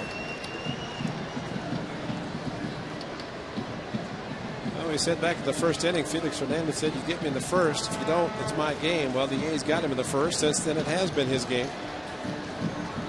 Not a lot of activity by the A's since the first. Ellis swings at a ball in the dirt, and that is just the second strikeout for Hernandez. It's also just his 65th pitch. I was just going to say that just 2 strikeouts, that doesn't necessarily mean it's a bad thing. 2 strikeouts, no walks, and Trevor Cahill 4 walks, 8 strikeouts, and a lot of pitches. 4 2/3. Fastball for a strike. Well, we say it all the time. Guys like this, A's get the home run from Willingham in the first inning. Since that home run, he's given up 1 hit. And he has faced the minimum because he got a double play. Best case scenario from the A's standpoint is that they give up just 1 run. Felix is a tough luck loser, losing 2-1. Yeah. With the depth in the A's bullpen, that is a possibility. Well, it is a bullpen game for the A's. There's no doubt. Trevor Cahill 4 2/3. Jerry Blutman's 1/3. He'll go back out for the 6th. And see what happens to the rest of them. Figgins has it. Low throw, no problem. And Hernandez with another 3 up, 3 down inning. On to the 6th. Opening night, A's with a 2-1 lead.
reached the 6th inning.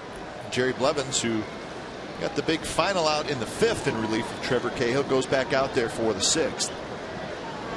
They'll face Brendan Ryan, Jack Wilson, and Ichiro Suzuki. First pitch strike. Let's remember the A's bullpen has 4 lefties. Jerry Blevins, Greg Breslow is warming up. Ryan Fuentes and Bobby Kramer was selected over Tyson Ross for the last spot in the bullpen. Tyson, there's Mr. Breslow every day. Never say no. Never say no. Never say no, Breslow.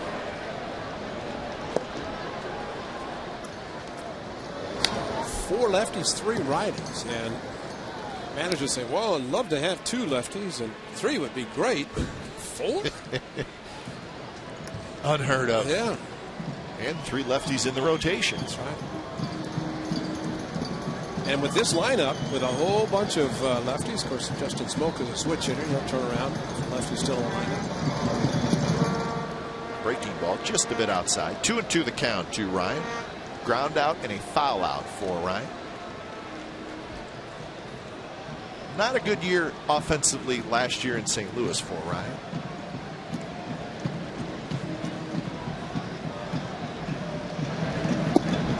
Works the count full.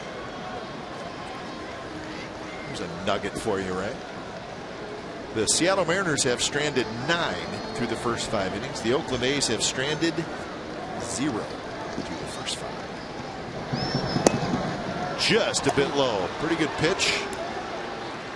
The leadoff man is aboard. Here's our AT&T trivia answer for tonight. What pitcher holds the record for most opening day starts for the A's?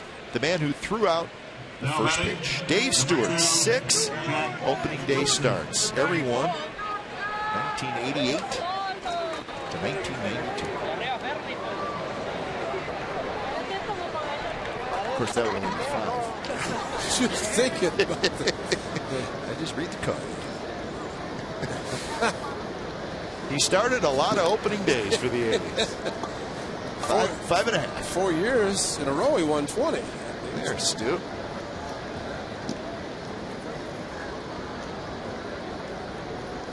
Now a player agent. Yep, Stu.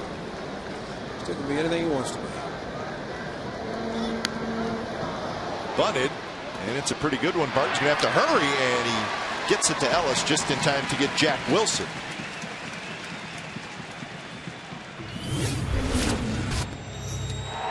Dave Stewart throwing out the ceremonial first pitch, does a lot, still does a lot in the community. Of course, a great pitcher. And he's for the Athletics. Bob Guerin going to the bullpen. He wants Greg Breslow to face Ichiro. 4 straight 21 seasons for the Athletics, and what a postseason pitcher he was also. Well, when it's time for a change, think Speedy Oil Change and Tune Up, your oil change, tune-up, and smog expert. So with the tying run at second, it'll be Breslow against Ichiro.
to tie this thing up. They got a runner at second, 1 out, and Ichiro Suzuki steps up. So Bob Guerin counters with Craig Breslow. And there's Brendan Ryan at second base.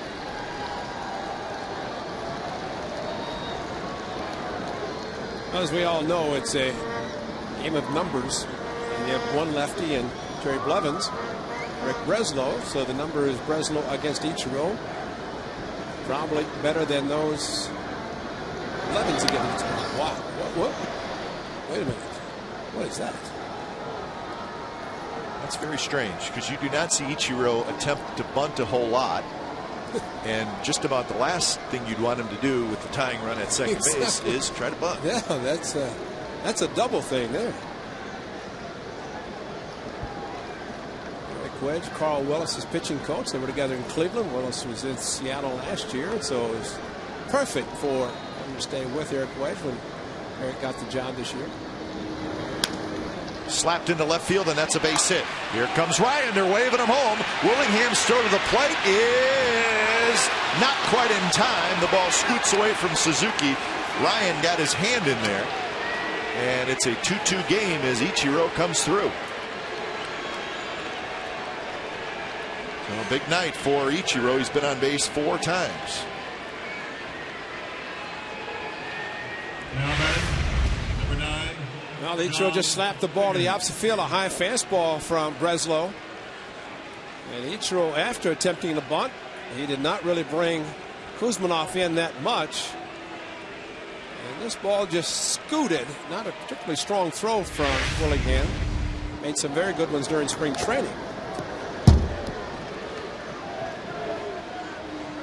So the leadoff walk to Ryan comes in to score.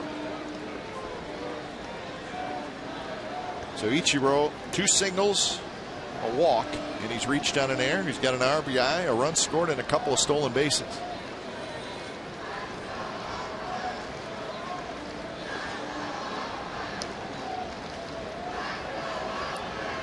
Ichiro stole second in the first. He stole third in the third, and that was a double steal with Figgins.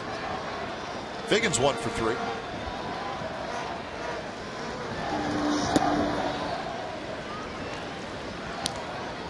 Breslow did not get into a spring training game until the 22nd of March. He had a little hamstring he was taking care of, so he made his 5 appearances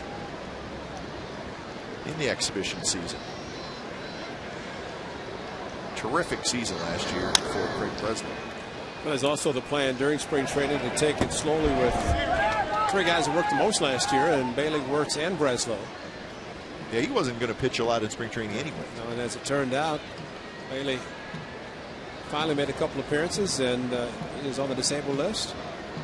Fortunately, he is throwing now, so maybe it will not be as long as what was expected.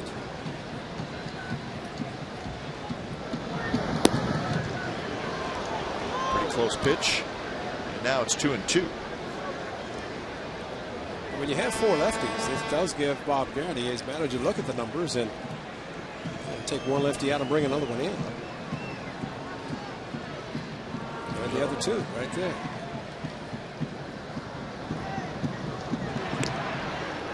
So the Mariners have tied it up here in the top of the 6th. A's fans have to be concerned about how they're going to score off Felix Hernandez. And his pitch count's low. It's slow, which means you're not going to get him out fast. Ichiro takes off. Throw to second base is in time. Ichiro slid right into the tag. Boy, that is Derek Barton's specialty right there. And guessed correctly, Ichiro is going on first move, and Derek Barton is the best, and he will win a Gold Glove. And just on this play alone, watch Barton grab the ball. The guy's going, he has to hurry, and he makes a perfect throw to second base. And give credit to Cliff Pennington, staying right in there. Throw. The bag's to the right, Ichiro. That one's hit to left, and that's hit pretty well. Willingham near the wall, and that is gone. Sean Figgins has homered, and it's a 3-2 Mariners lead.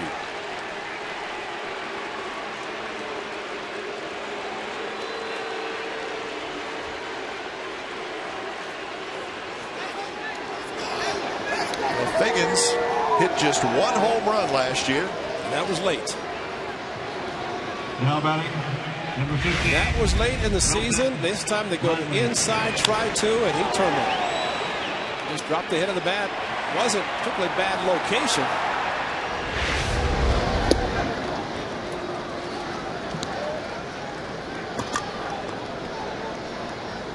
So the first home run of the year for the Seattle Mariners. Something the A's did not give up a lot last year as a team. And the Mariners didn't hit a lot. They hit 101 home runs last year. Fewest in the American League. But a big one tonight for Figgins here in the 6th.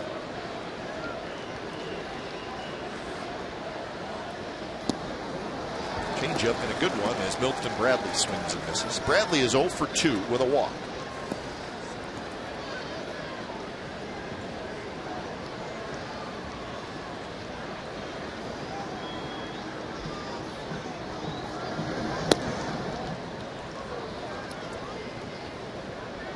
The Mariners bullpen does have some question marks. Their closer David Ardsman is on the disabled list.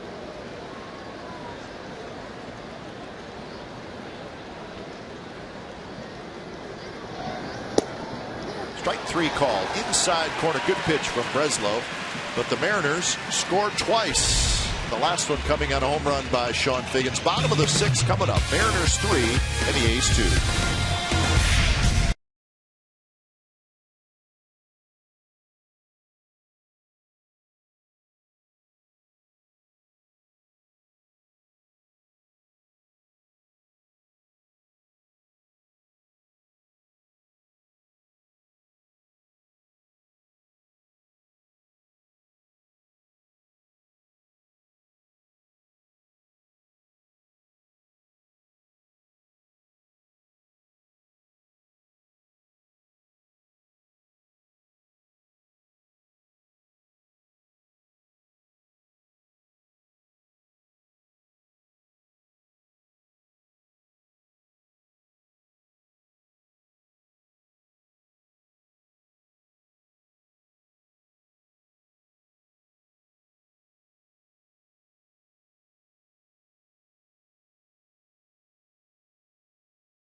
To the Coors Light 6th inning, it's time for the Coors Light Freeze Can.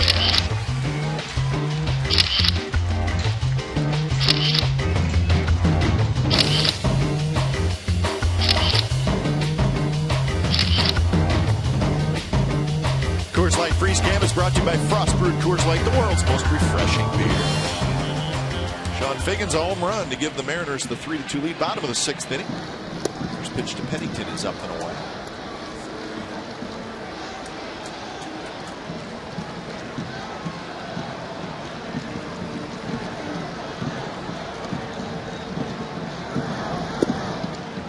Call 1-1. Rangers won this afternoon. That was their home opener, 9-5 over the Boston Red Sox. Kind of a wild game. Really acquired Mike Napoli. Big 3-run home run to put them ahead. Yeah.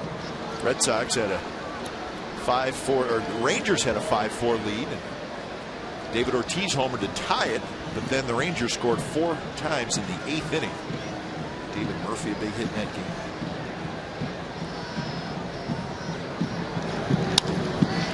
Ground towards second. Jack Wilson has it, and that's out number 1. Kinsler and Cruz homered for Texas. 50,146. Now batting, center fielder. Carl Crawford went 0 for 4 with 3 strikeouts in his Red Sox debut. Adrian Gonzalez had a couple of hits and 3 RBIs in his debut for Boston.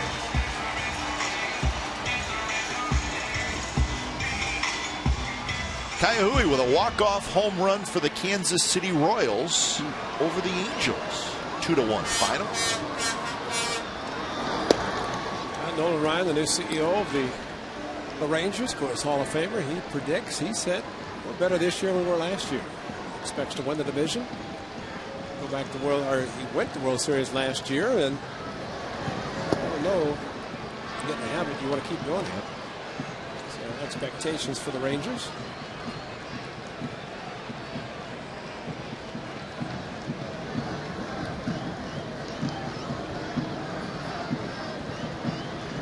No 2-pitch to Coco Crisp is lined into the glove of Justin Smoke. So 2 outs. Today's baseball on Comcast Sportsnet California is brought to you by Cache Creek Casino Resort. Cache Creek's Fortune Hunter Giveaway. Win thousands in cash and prizes every day. Visit CacheCreek.com for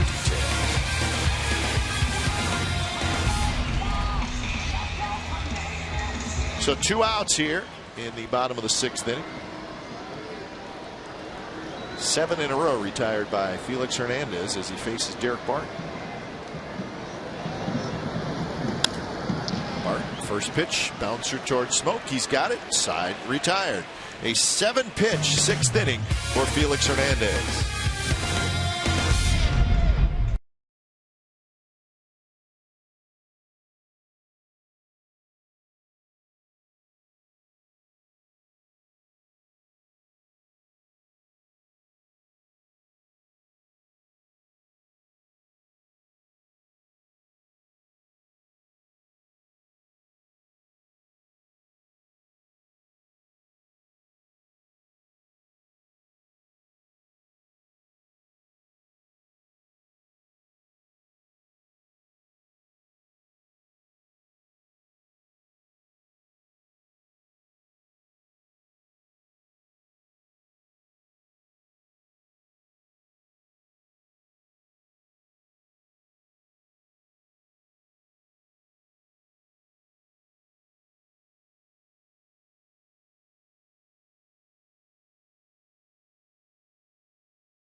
Ask Glenn and Ray question. You can log on to csncalifornia.com to post your question. Alan Green from San Francisco asks, do the A's have any promotions or events planned this year in association with having Hideki Matsui on the team? Indeed they do, and we will tell you about those in just a moment. Top of the 7th, Cust, Smoke, Olivo. Craig Breslow with Brad Ziegler throwing in the A's bullpen.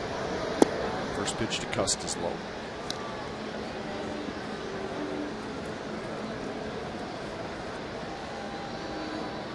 Ground out, bases loaded, walk, strikeout for Cust.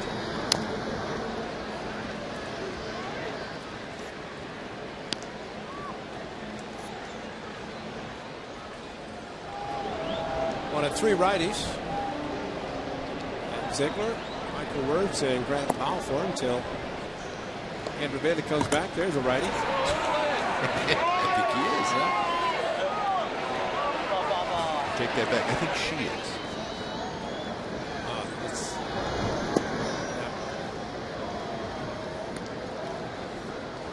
That is a righty. That's right. 2-1 to Cust. And now 3-1. Orioles beat the Rays today 4-1. Guthrie over Price. Guthrie, a terrific start. Just 3 hits in 8 innings. Buck Showalter, the manager, starting the season like they finished. Very strong. Yeah. A lot of belief in the Orioles. Very good team, very good pitcher, although some changes for the Tampa Bay club.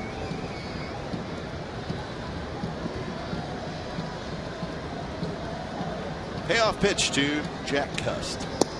Just a bit low, and he walked it.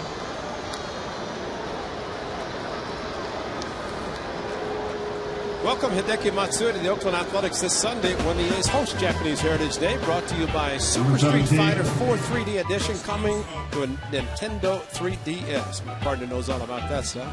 First pitch is 105. Come early to get a commemorative Matsui t-shirt for 10,000 fans and enjoy the pregame ceremony, a special presentation for Matsui. A's Japanese Heritage Day is also presented by Fujitsu and Netsui. For tickets, go to oaklandathletics.com.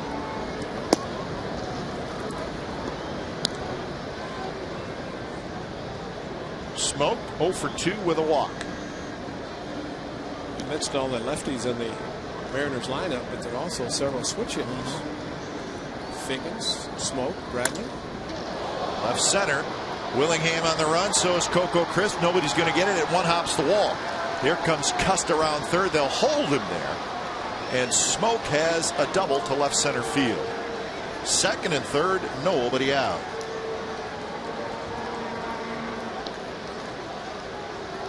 Skipper's coming out.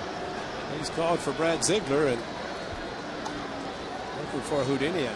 Second and third, nobody out. When it's time for a change, think Speedy Oil Change and Tune-Up, your oil change, tune-up, and smog experts. Ziegler coming in.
Presented by authority of the Oakland Athletics and may not be reproduced or retransmitted in any form, and the accounts and descriptions of this game may not be disseminated without the express written consent of Athletics Investment Group, LLC.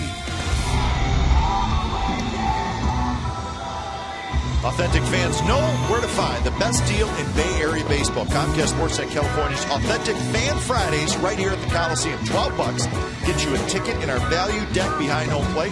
Get you an authentic A's fan t-shirt and cheer card and a $6 food and drink voucher. The first Authentic Fan Friday is April 15th versus the Tigers. Log on to csncalifornia.com to get your tickets. That is right above us.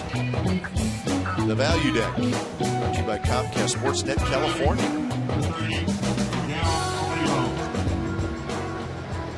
So Brad Ziegler has got his work cut out for him. Second and third, nobody out as he faces Miguel Olivo. To about halfway, Jack Cust, although once he gets started, can run fast. Trying to pick up a little bit of ground by playing halfway. Is looking for some insurance. The A's trying to prevent that from happening. And it is hard right now. If you can get Olivo, maybe intentionally walk longer hands, get a double play, and there's your Houdini act. Zig's been good, and he's working on a two-seamer to get ground balls. Even more ground balls than he already had done. Bouncer, maybe off the plate. Ziegler has it. He'll get the out. No, he won't. Barton dropped it. Run comes in to score, and everybody's safe. That's going to be another error. 3 errors. Huh.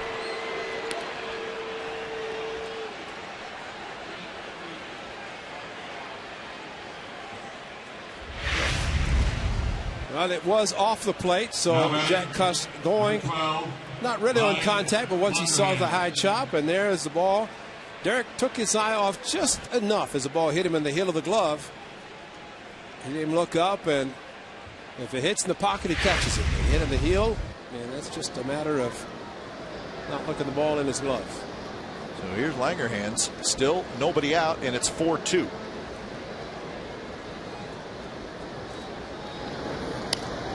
Good swing there by Langerhans. Pitch that was up and out over the plate. He fouled it back.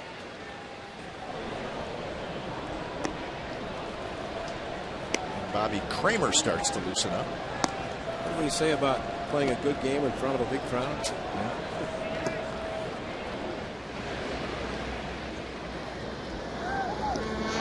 And that one's thrown away. Run's going to score. Olivo is going to go all the way to third. And that's another error. And that is 4 errors. This one's going to be on Ziegler. And the Boo Birds are out.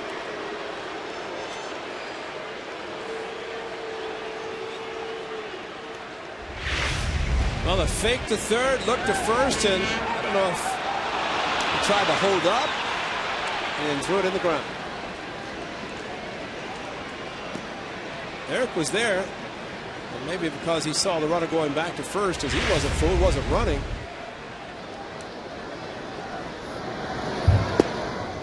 Bit outside to Langerhans. 5-2 with Olivo at third and nobody out.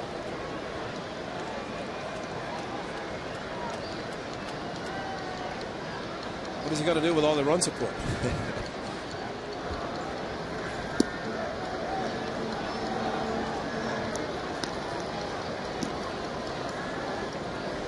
A couple of strikeouts and a ground out for Langerhans in this ball game.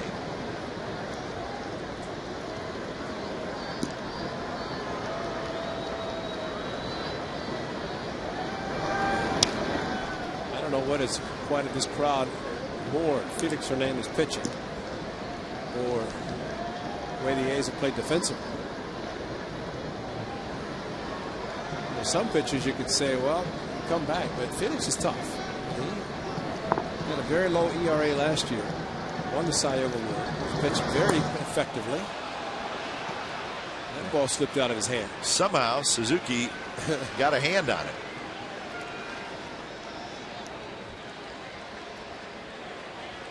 Well, this is why he's called very athletic.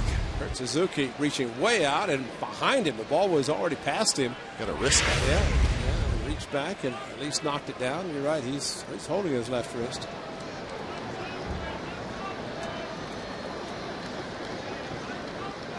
So the count is full. Brendan Ryan in the on-deck circle.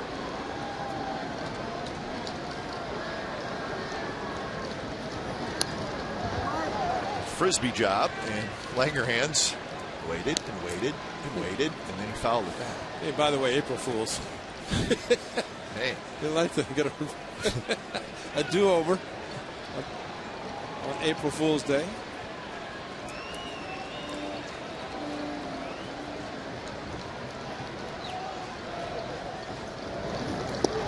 Strike 3 call right on the outside corner. Langerhans was headed to first base. So that's the 3rd time he has struck out.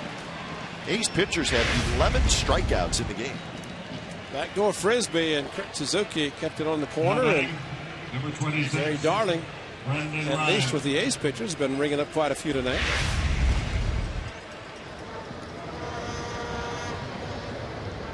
So 1 big out, and here's Ryan. Infield all the way in now.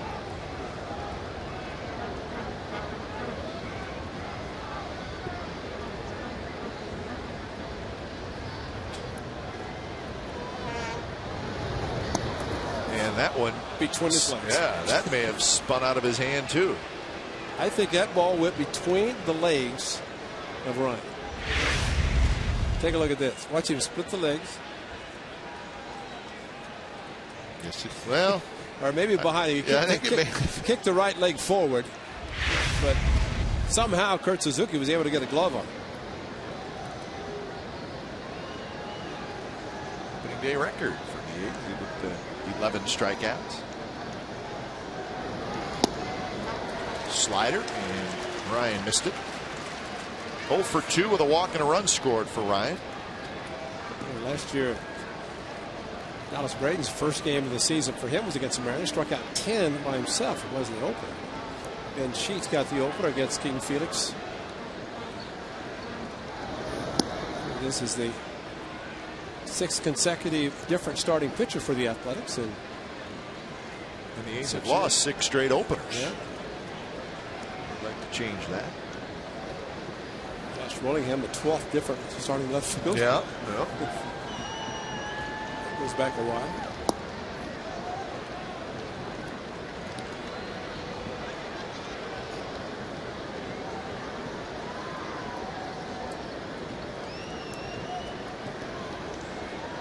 So 3-1 to Ryan. Jack Wilson on deck. Big chopper. Pennington backhand. He's coming home, and the throw is there, but Suzuki caught it, but he never got his glove on Olivo. They ran into each other, but the glove never touched the runner, and that's why Olivo was called safe. Now, let's hope Kurt is all right.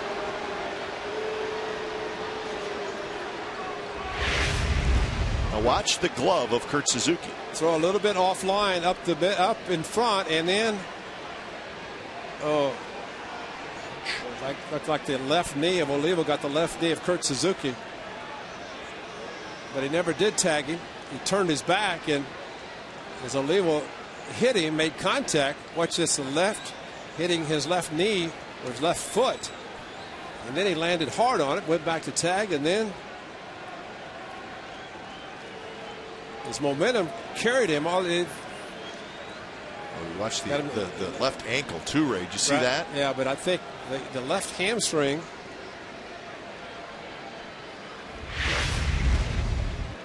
Wow.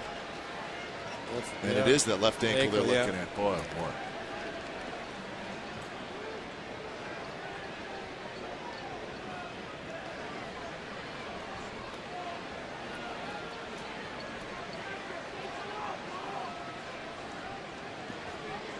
Olivo's a big guy, and then all that weight comes right down on the left lower leg ankle. Right there. Yeah. Twisted it. Yeah. And then the knee into the hamstring, but it looks like the ankle is left foot right there. Boom. Kurt is up, but he's not moving around real well. He's putting the shin guards back on. One of the problems with that is squatting and having to go down on the left or on the ankles, knees, any lower part of the body. He's a tough kid, boy. Yes, he is. Man.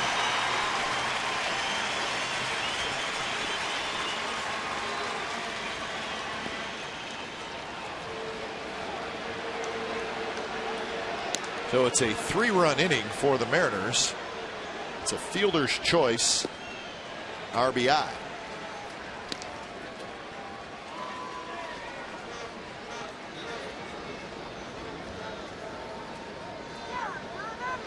I don't know if Kurt gets his ankles taped. A lot of times players will, just as a little bit added support. And if he does, maybe that helps him. Because it does offer support. Of course, let's hope it was just the initial shock. Walt Horn grabbed out a roll of tape, just taped the shoe on. But he is tough. Now, if the Mariners, it'd be a great time to try to run, just to see how the foot is, Kurt Suzuki. Jack Wilson is the hitter.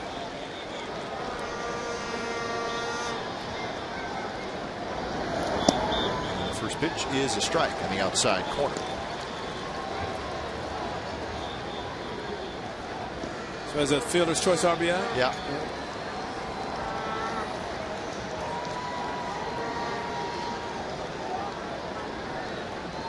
Pretty good lead by Ryan. And that throw almost gets past Barton. The full moon tonight.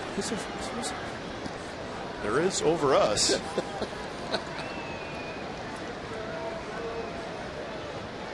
It's supposed to get some rain, so maybe clouds are covering the full moon. Pitch out, nothing happening, and it's 1-1. Wilson a strikeout, reached on an error, and then had a sacrifice bunt, so he's 0 for 2.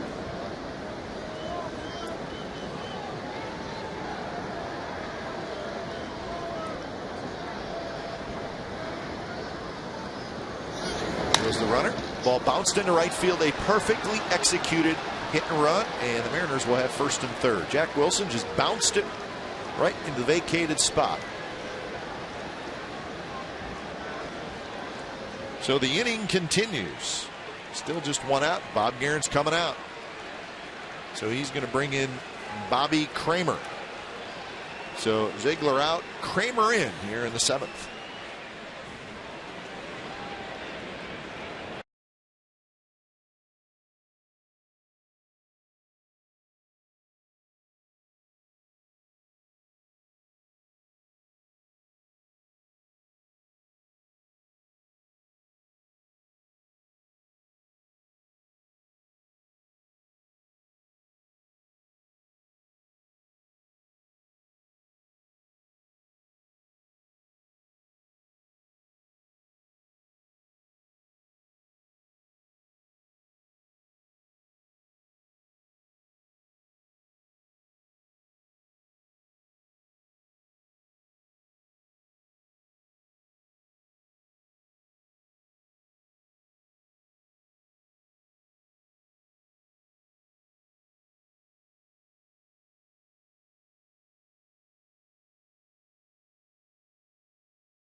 By Xfinity, TV, phone, and internet.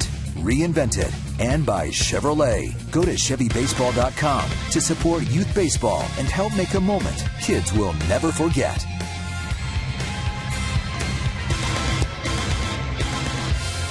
A crowd of over 36,000 tonight on opening night. Weather's been perfect. Game started out well. Josh Willingham a 2-run homer in the bottom of the first inning. And since then, the A's have not played good baseball. They've committed 4 errors. They've used 4 relievers, and it's just the 7th inning. The 4th reliever is the lefty Bobby Kramer. Great sponsor, Speedy, huh?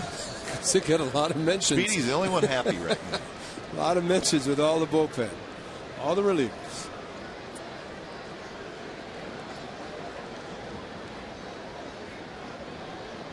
Pitch to Ichiro is low. Ichiro has been on base all 4 times. 2 singles, a walk, and he reached on an error.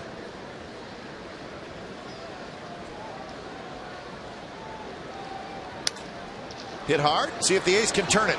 Pennington does, and the A's get out of the inning.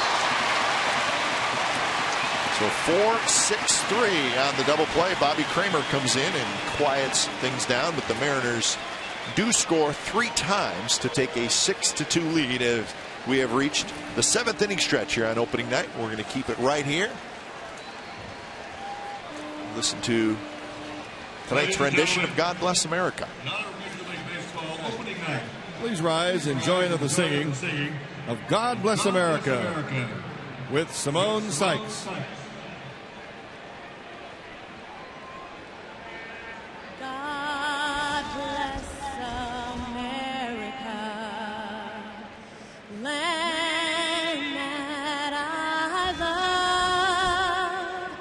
Stand beside her and guide her through the night with the light from above, from the mountains to the prairie, to the ocean wide with foam. God bless America, my home, sweet home.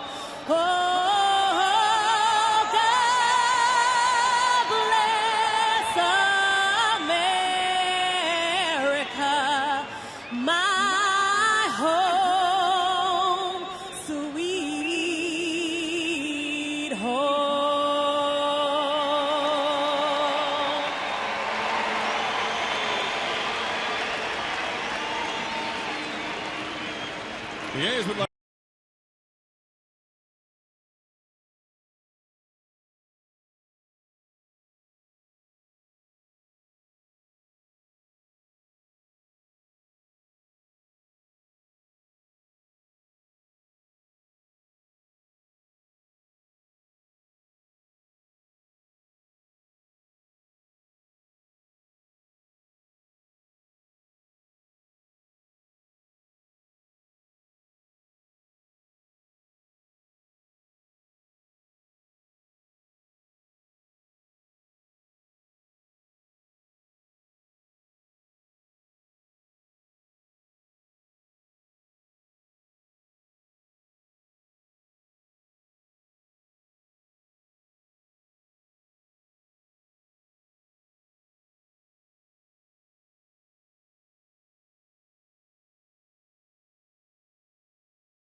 Has a 6-2 lead.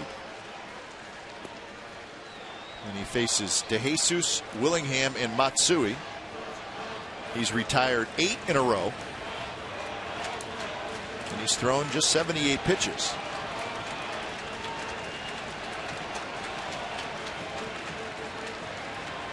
Since that first inning, he's allowed just 1 base runner. And that base runner was wiped out on a double play.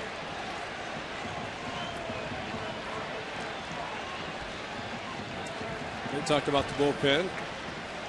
Ardsman on the disabled list. Felix Hernandez might be thinking he doesn't even need bullpen in it. Pitch count being the way it is. Might be an easy night for Eric Wedd's, their new manager. Not even think about it. Well, Brandon League, who A's have seen a lot of, is the closer while Ardsman's out. 2-2 now to DeJesus, who has just that 1 hit since the first inning. For the A's, it was a single in the 4th.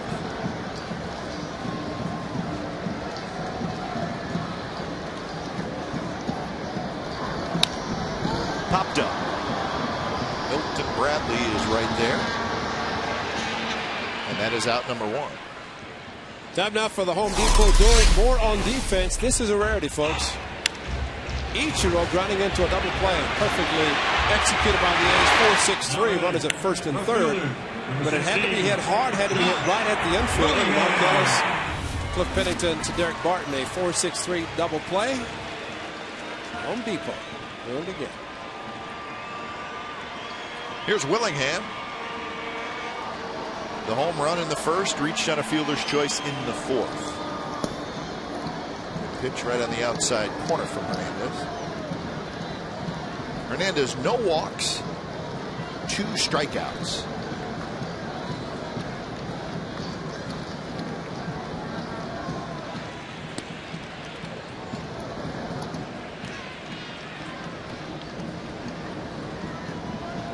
Hernandez signed big contract last year. He is signed through 2014. So whether the A's like it or not, they're going to see a lot of them in the next handful of years. When he first started pitching for the Mariners. We did. Exactly. It was midway through the 2005 season when the Mariners called him up.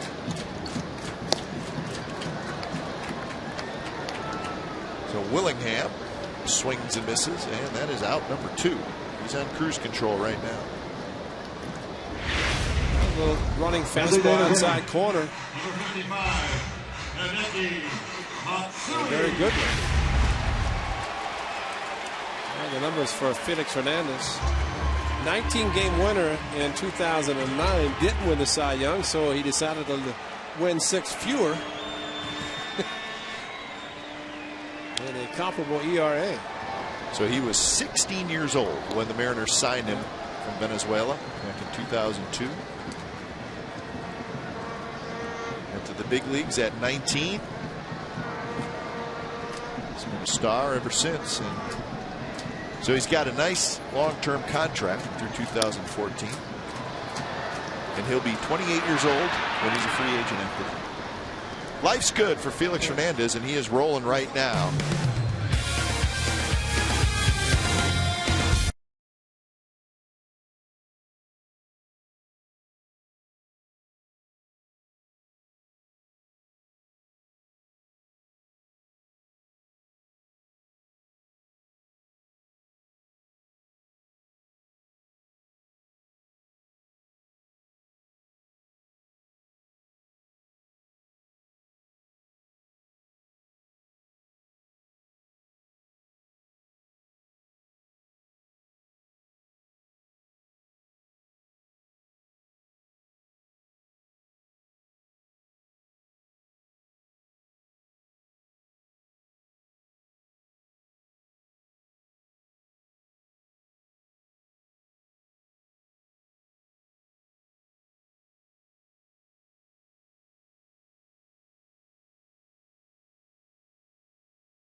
.7 The Wolf, today's country and your all-time favorites. Join A's broadcasters King Clark and Vince Petronio for all the action. 95.7 The Wolf broadcast start with the pregame show with Chris Townsend as well as the Bob Guerin show.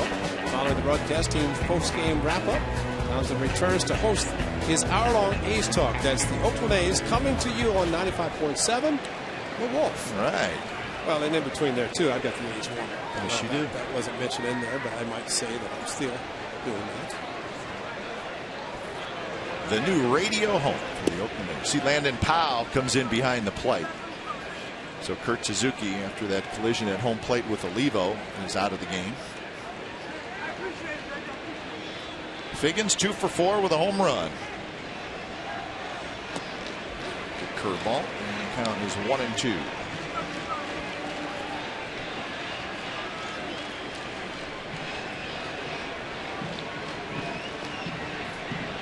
Figgins also singled in the third.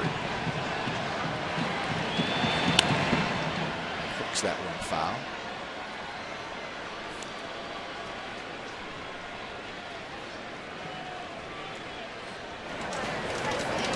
That looks good, folks. There's no butter on it, though. It's good. It's not the same. Gotta have butter. No. Pennington lets it go right past him, and that's going to be another error. 5. So the line score 2-3-5. Oh, I'm not sure you could get a more, and I don't believe that there's a routine ground ball, but that was pretty darn close. Yeah. He just missed it. See him look up? He was looking up. Yeah. And there's no reason.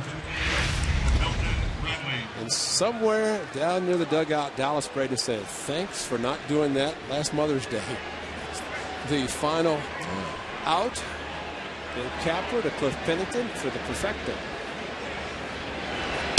First pitch to Milton Bradley, up and away. 5 years. Let's go back to the first inning. I'm good with that.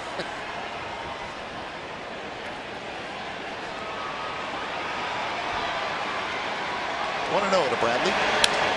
There's a shot to Ellis, who grabs it, and that's a double play.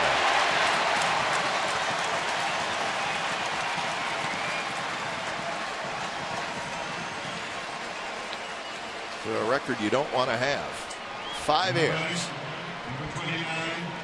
4 last year. I do remember that now that you bring it up. Wow. Kuzmanov had a tough ninth year inning last year. Yeah, 9th inning. Or a tough night last year. Remember a guy named Casey Kochman? He had the big hit. 4 runs batted in that 5-3 loss. The bases loaded in the 9th inning, and you got the base hit. Well, thanks, Sean Figgins, for bad base running to turn the error into a double play. Jack Cust has walked a couple times, scored a run.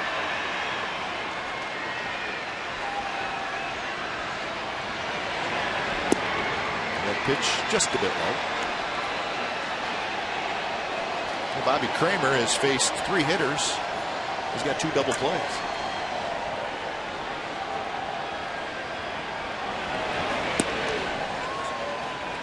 That's pretty good if you can get more outs than hitters you faced.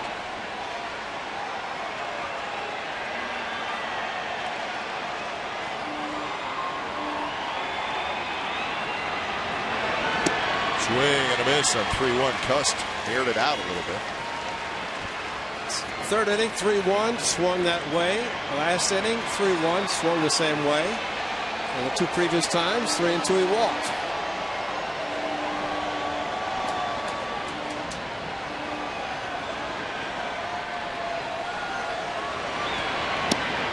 Inside, and that's walk number 3 on the night for Cust.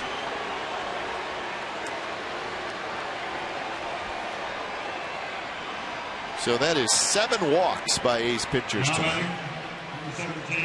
They have 11 strikeouts, and the defense has made 5 errors.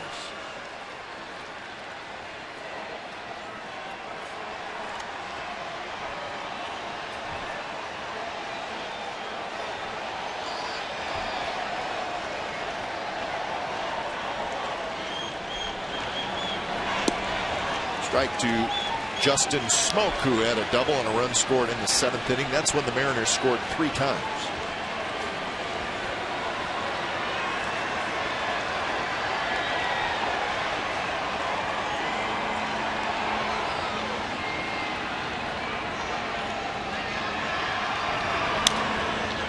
Pop-up foul. There was one other game that I did not mention as far as finals go in the American League. The White Sox beat the Indians 15-10 in Cleveland's home opener. It was 14-0 after 5 innings, and the Indians did mount a comeback. 8-run inning for the White Sox. Big Adam Dunn. He and Quentin combined for 9 runs batted in. Yeah, he had a homer and 4 RBIs. Quentin a homer and 5 RBIs. Adam Dunn has a chance to get to 400 home runs this year. With that home run today, he needs 45 more. It's a lot, but it's not crazy. That's a pretty good hitter's park in Chicago, and I think he's going to have a big year there. Well, he is pretty much all or nothing. So Smoke strikes out. Bobby Kramer holds the Mariners. No damage. Bottom of the 8th coming up.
Dealers.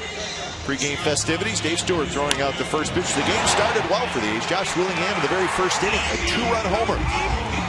But since then, it has been all Mariners. Ichiro Suzuki with an RBI hit in the 6th. Next batter, Sean Figgins with a home run. 2 runs in the 6th, 3 more in the 7th for the Mariners, and they lead this game by a score of 6-2. 6-8-0 for the Mariners, and the very strange line for the A's: 2 runs, 3 hits, 5 errors. That's our Toyota game summary. First pitch to Landon Powell, and he reaches out, drives it into center for a base hit. So Landon Powell in the game for Kurt Suzuki, who was knocked out after a collision at home plate, and Powell swings at the first pitch, and he has a base hit. That breaks the stretch of 11 consecutive hitters retired.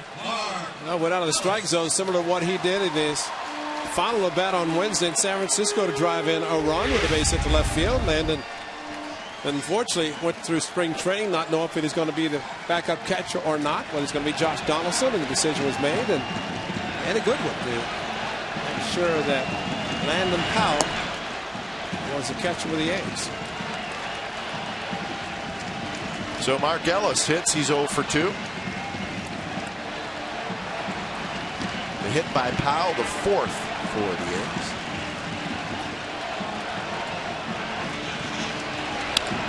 And there's another hit.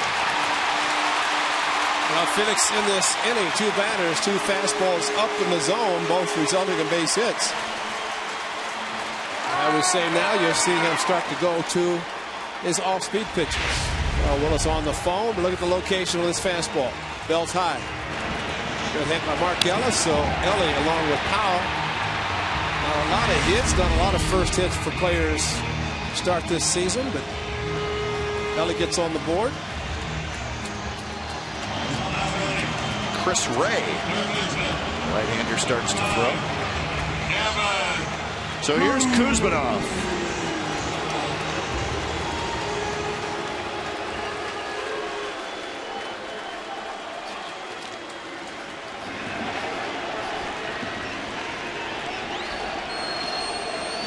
First pitch to Kuzmanov. Breaking ball, hit hard. Figgins on the back end. He's got it. Steps on third. Throws the first wide.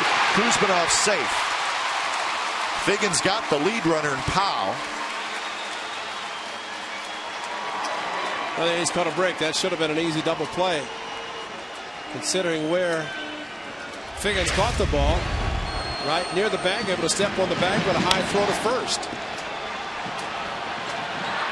Plus, he didn't have to even throw off balance. Well, he had time. Yeah, Smoke did a good job to make sure the ball didn't get past him. Your attention, please, ladies and gentlemen.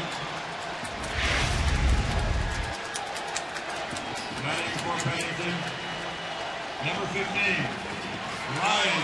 So we're going to get a pinch hitter. It's going to be Ryan Sweeney who's going to hit for Pennington.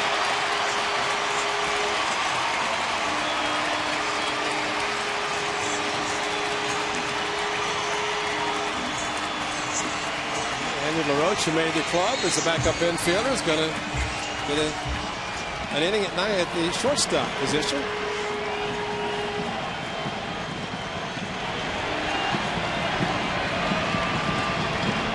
Right now, the A's looking for a big hit from Sweeney. Ellis at second. Kuzmanov at first.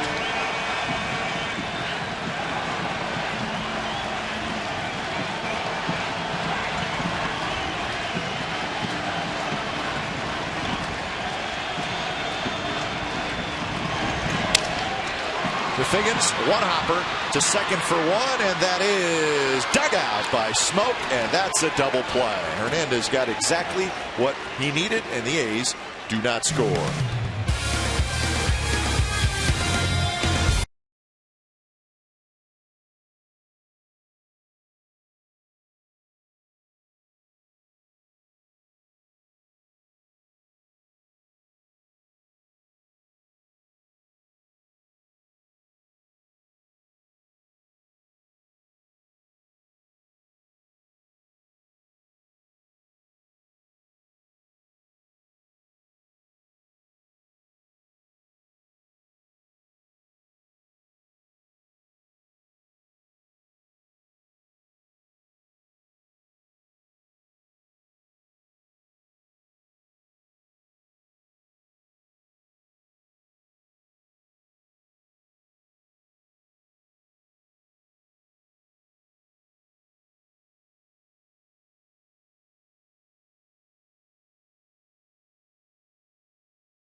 Wednesday this season, you can get a Plaza Level, Plaza Outfield, or Plaza Reserve ticket for just $2. Take advantage of this special offer during some of the biggest matchups of the year with the Red Sox, Rangers, Yankees, and more. Get tickets for all Bart $2 Wednesdays at the Coliseum box office by phone at 877-493-BALL. And to order online, visit OaklandAthletics.com. A couple of changes for the A's. Andy LaRoche takes over at shortstop. And the new pitcher is Michael Wirtz. He's the 6th pitcher of the night for the A's. Cahill, Blevins, Breslow, Ziegler, Kramer, and now Wirtz. And when it's time for a change, think Speedy Oil Change and Tune-Up. Your oil change, tune-up, and small experts. Wirtz facing Miguel Olivo. And then it'll be Langerhans and Brandon Ryan. Bullpen is quiet for Seattle. What does that tell you? Exactly what we knew.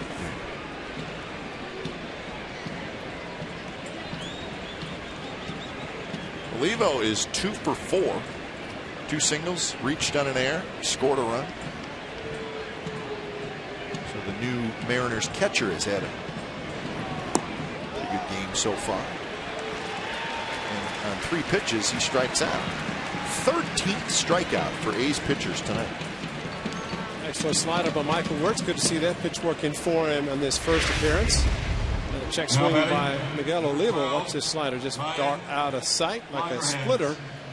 But as we well know, it is a slider.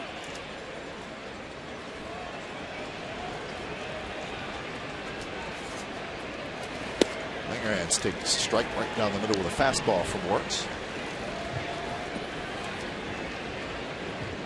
A's will go to Toronto on Monday for a 3-game series with the Blue Jays starting on Tuesday.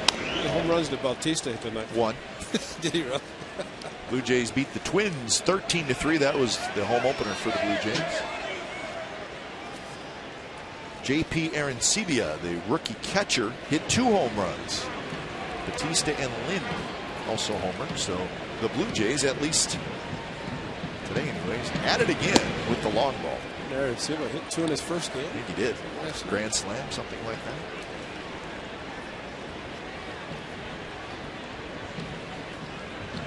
Four home runs by the Blue Jays.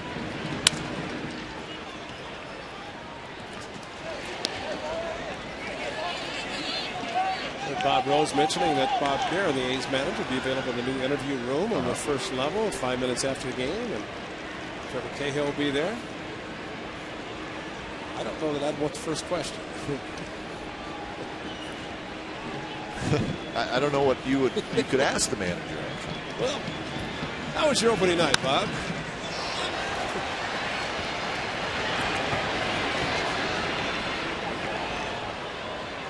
Is it nice to get the ugly one out of the way? Looking forward to game 2. Right. You'll probably be sad that it's not a day game after really. 6:05. 6:05. Time change. Shoot it. Look at him. Oh, look at the shooty man. Got his hat. 30 years ago, he'd be trying to catch that, as he said, but tonight he's trying to get out of the way.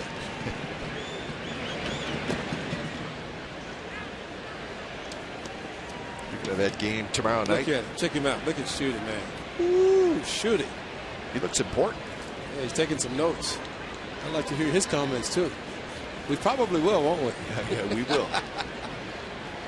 Shooty's probably not happy with the performance. See him wear that lid on the postgame. Swing and a miss by Langerhans. 14 strikeouts by A's pitchers tonight.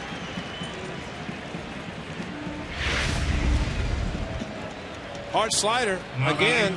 Number 26, Brandon So that is on a night that's not been especially great for the A's, but pitching wise, a lot of strikeouts. But for Michael Wirtz, that is a great slider. We saw it a couple years ago when he joined the club, and he always said his spring training was bad, but once he started the season, that slider started working perfect. He gets Brendan Ryan on 1 pitch, 3 up, 3 down inning for Wirtz. Bottom of the 9th inning. Hernandez going out. A's need 4 to tie.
Bottom of the ninth here on opening night. It's the Mariners 6 and the A's 2.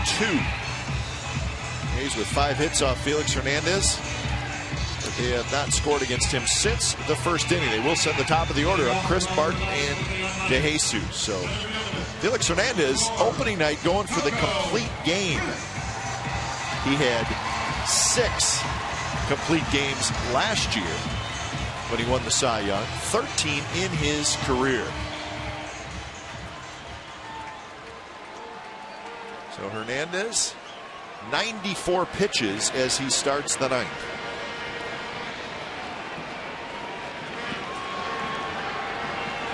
Coco Crisp, 1 for 3. He led off the bottom of the first with a single and then scored on Willingham's home run. In the 8th inning, the A's got a couple of hits to start the inning. He ended up throwing a total of 6 pitches. Popped up, shallow left center. Milton Bradley calls everybody off, and then at the last minute, Langerhans steps in and makes the catch. So Crisp, 1 for 4, and he's retired. So Derek Barton will hit. Barton has grounded out 3 times.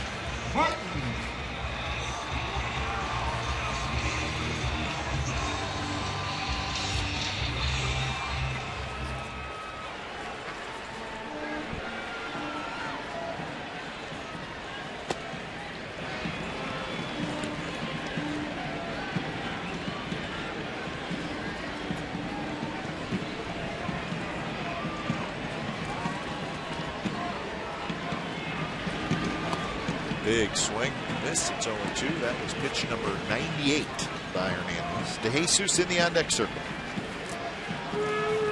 Tomorrow, Brett Anderson, Jason Vargas, a couple of lefties. Anderson and Vargas, 6:05 first pitch. And that's radio only on the new radio home of the Oakland A's. 95.7 FM, The Wolf. And then we'll be back here on Comcast Sportsnet California Sunday. Gio Gonzalez, Doug Fister in the matchup.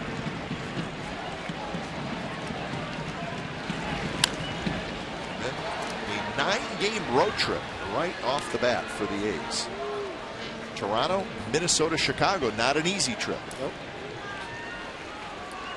Especially starting in Toronto, where the roof will be closed, but the ball will be carried. Because they don't have to worry about cold weather indoors at the Rogers Center. Nope. Rolls it foul.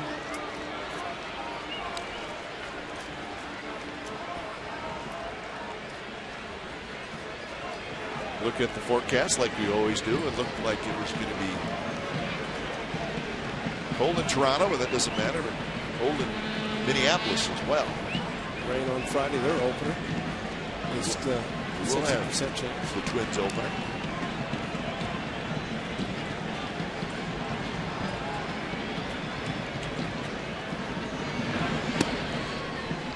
Two and 2 the count.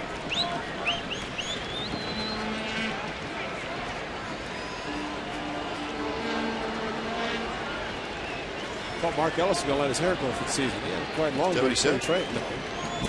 It just looked like he might when I saw the length of it.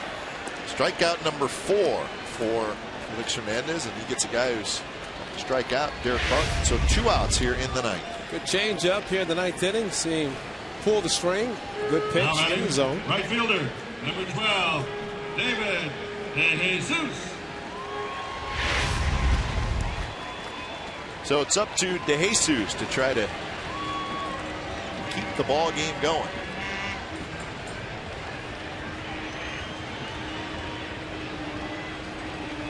DeJesus has one of the A's 5 hits, a single in the 4th.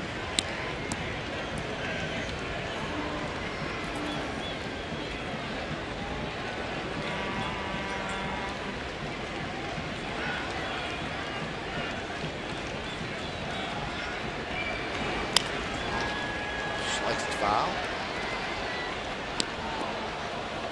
So the Mariners, like they did last year, the season opener here in Oakland, again to beat the Athletics. And last year it was Felix Hernandez opening the season. He was supposed to close the season, but did not make the start. And the A's ended up winning that behind Dallas Braden to give them an 81-81 record. The A's would also close the 2011 season in Seattle on a Monday, Tuesday, Wednesday. So they start with them, they finish with them. Start at home here and then finish in Seattle. So that's a tune-up for postseason. That's right. Because the next 161 have to be better than tonight. They should be. That's right. 1-2 pitch. Jesus hangs in.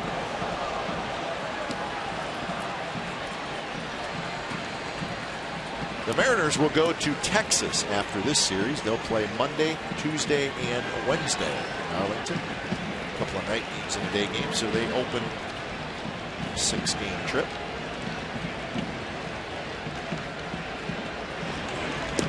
Swing and a miss, and that's going to do it. Miguel Olivo decides he wants to throw it around the horn, even though the ball game is over.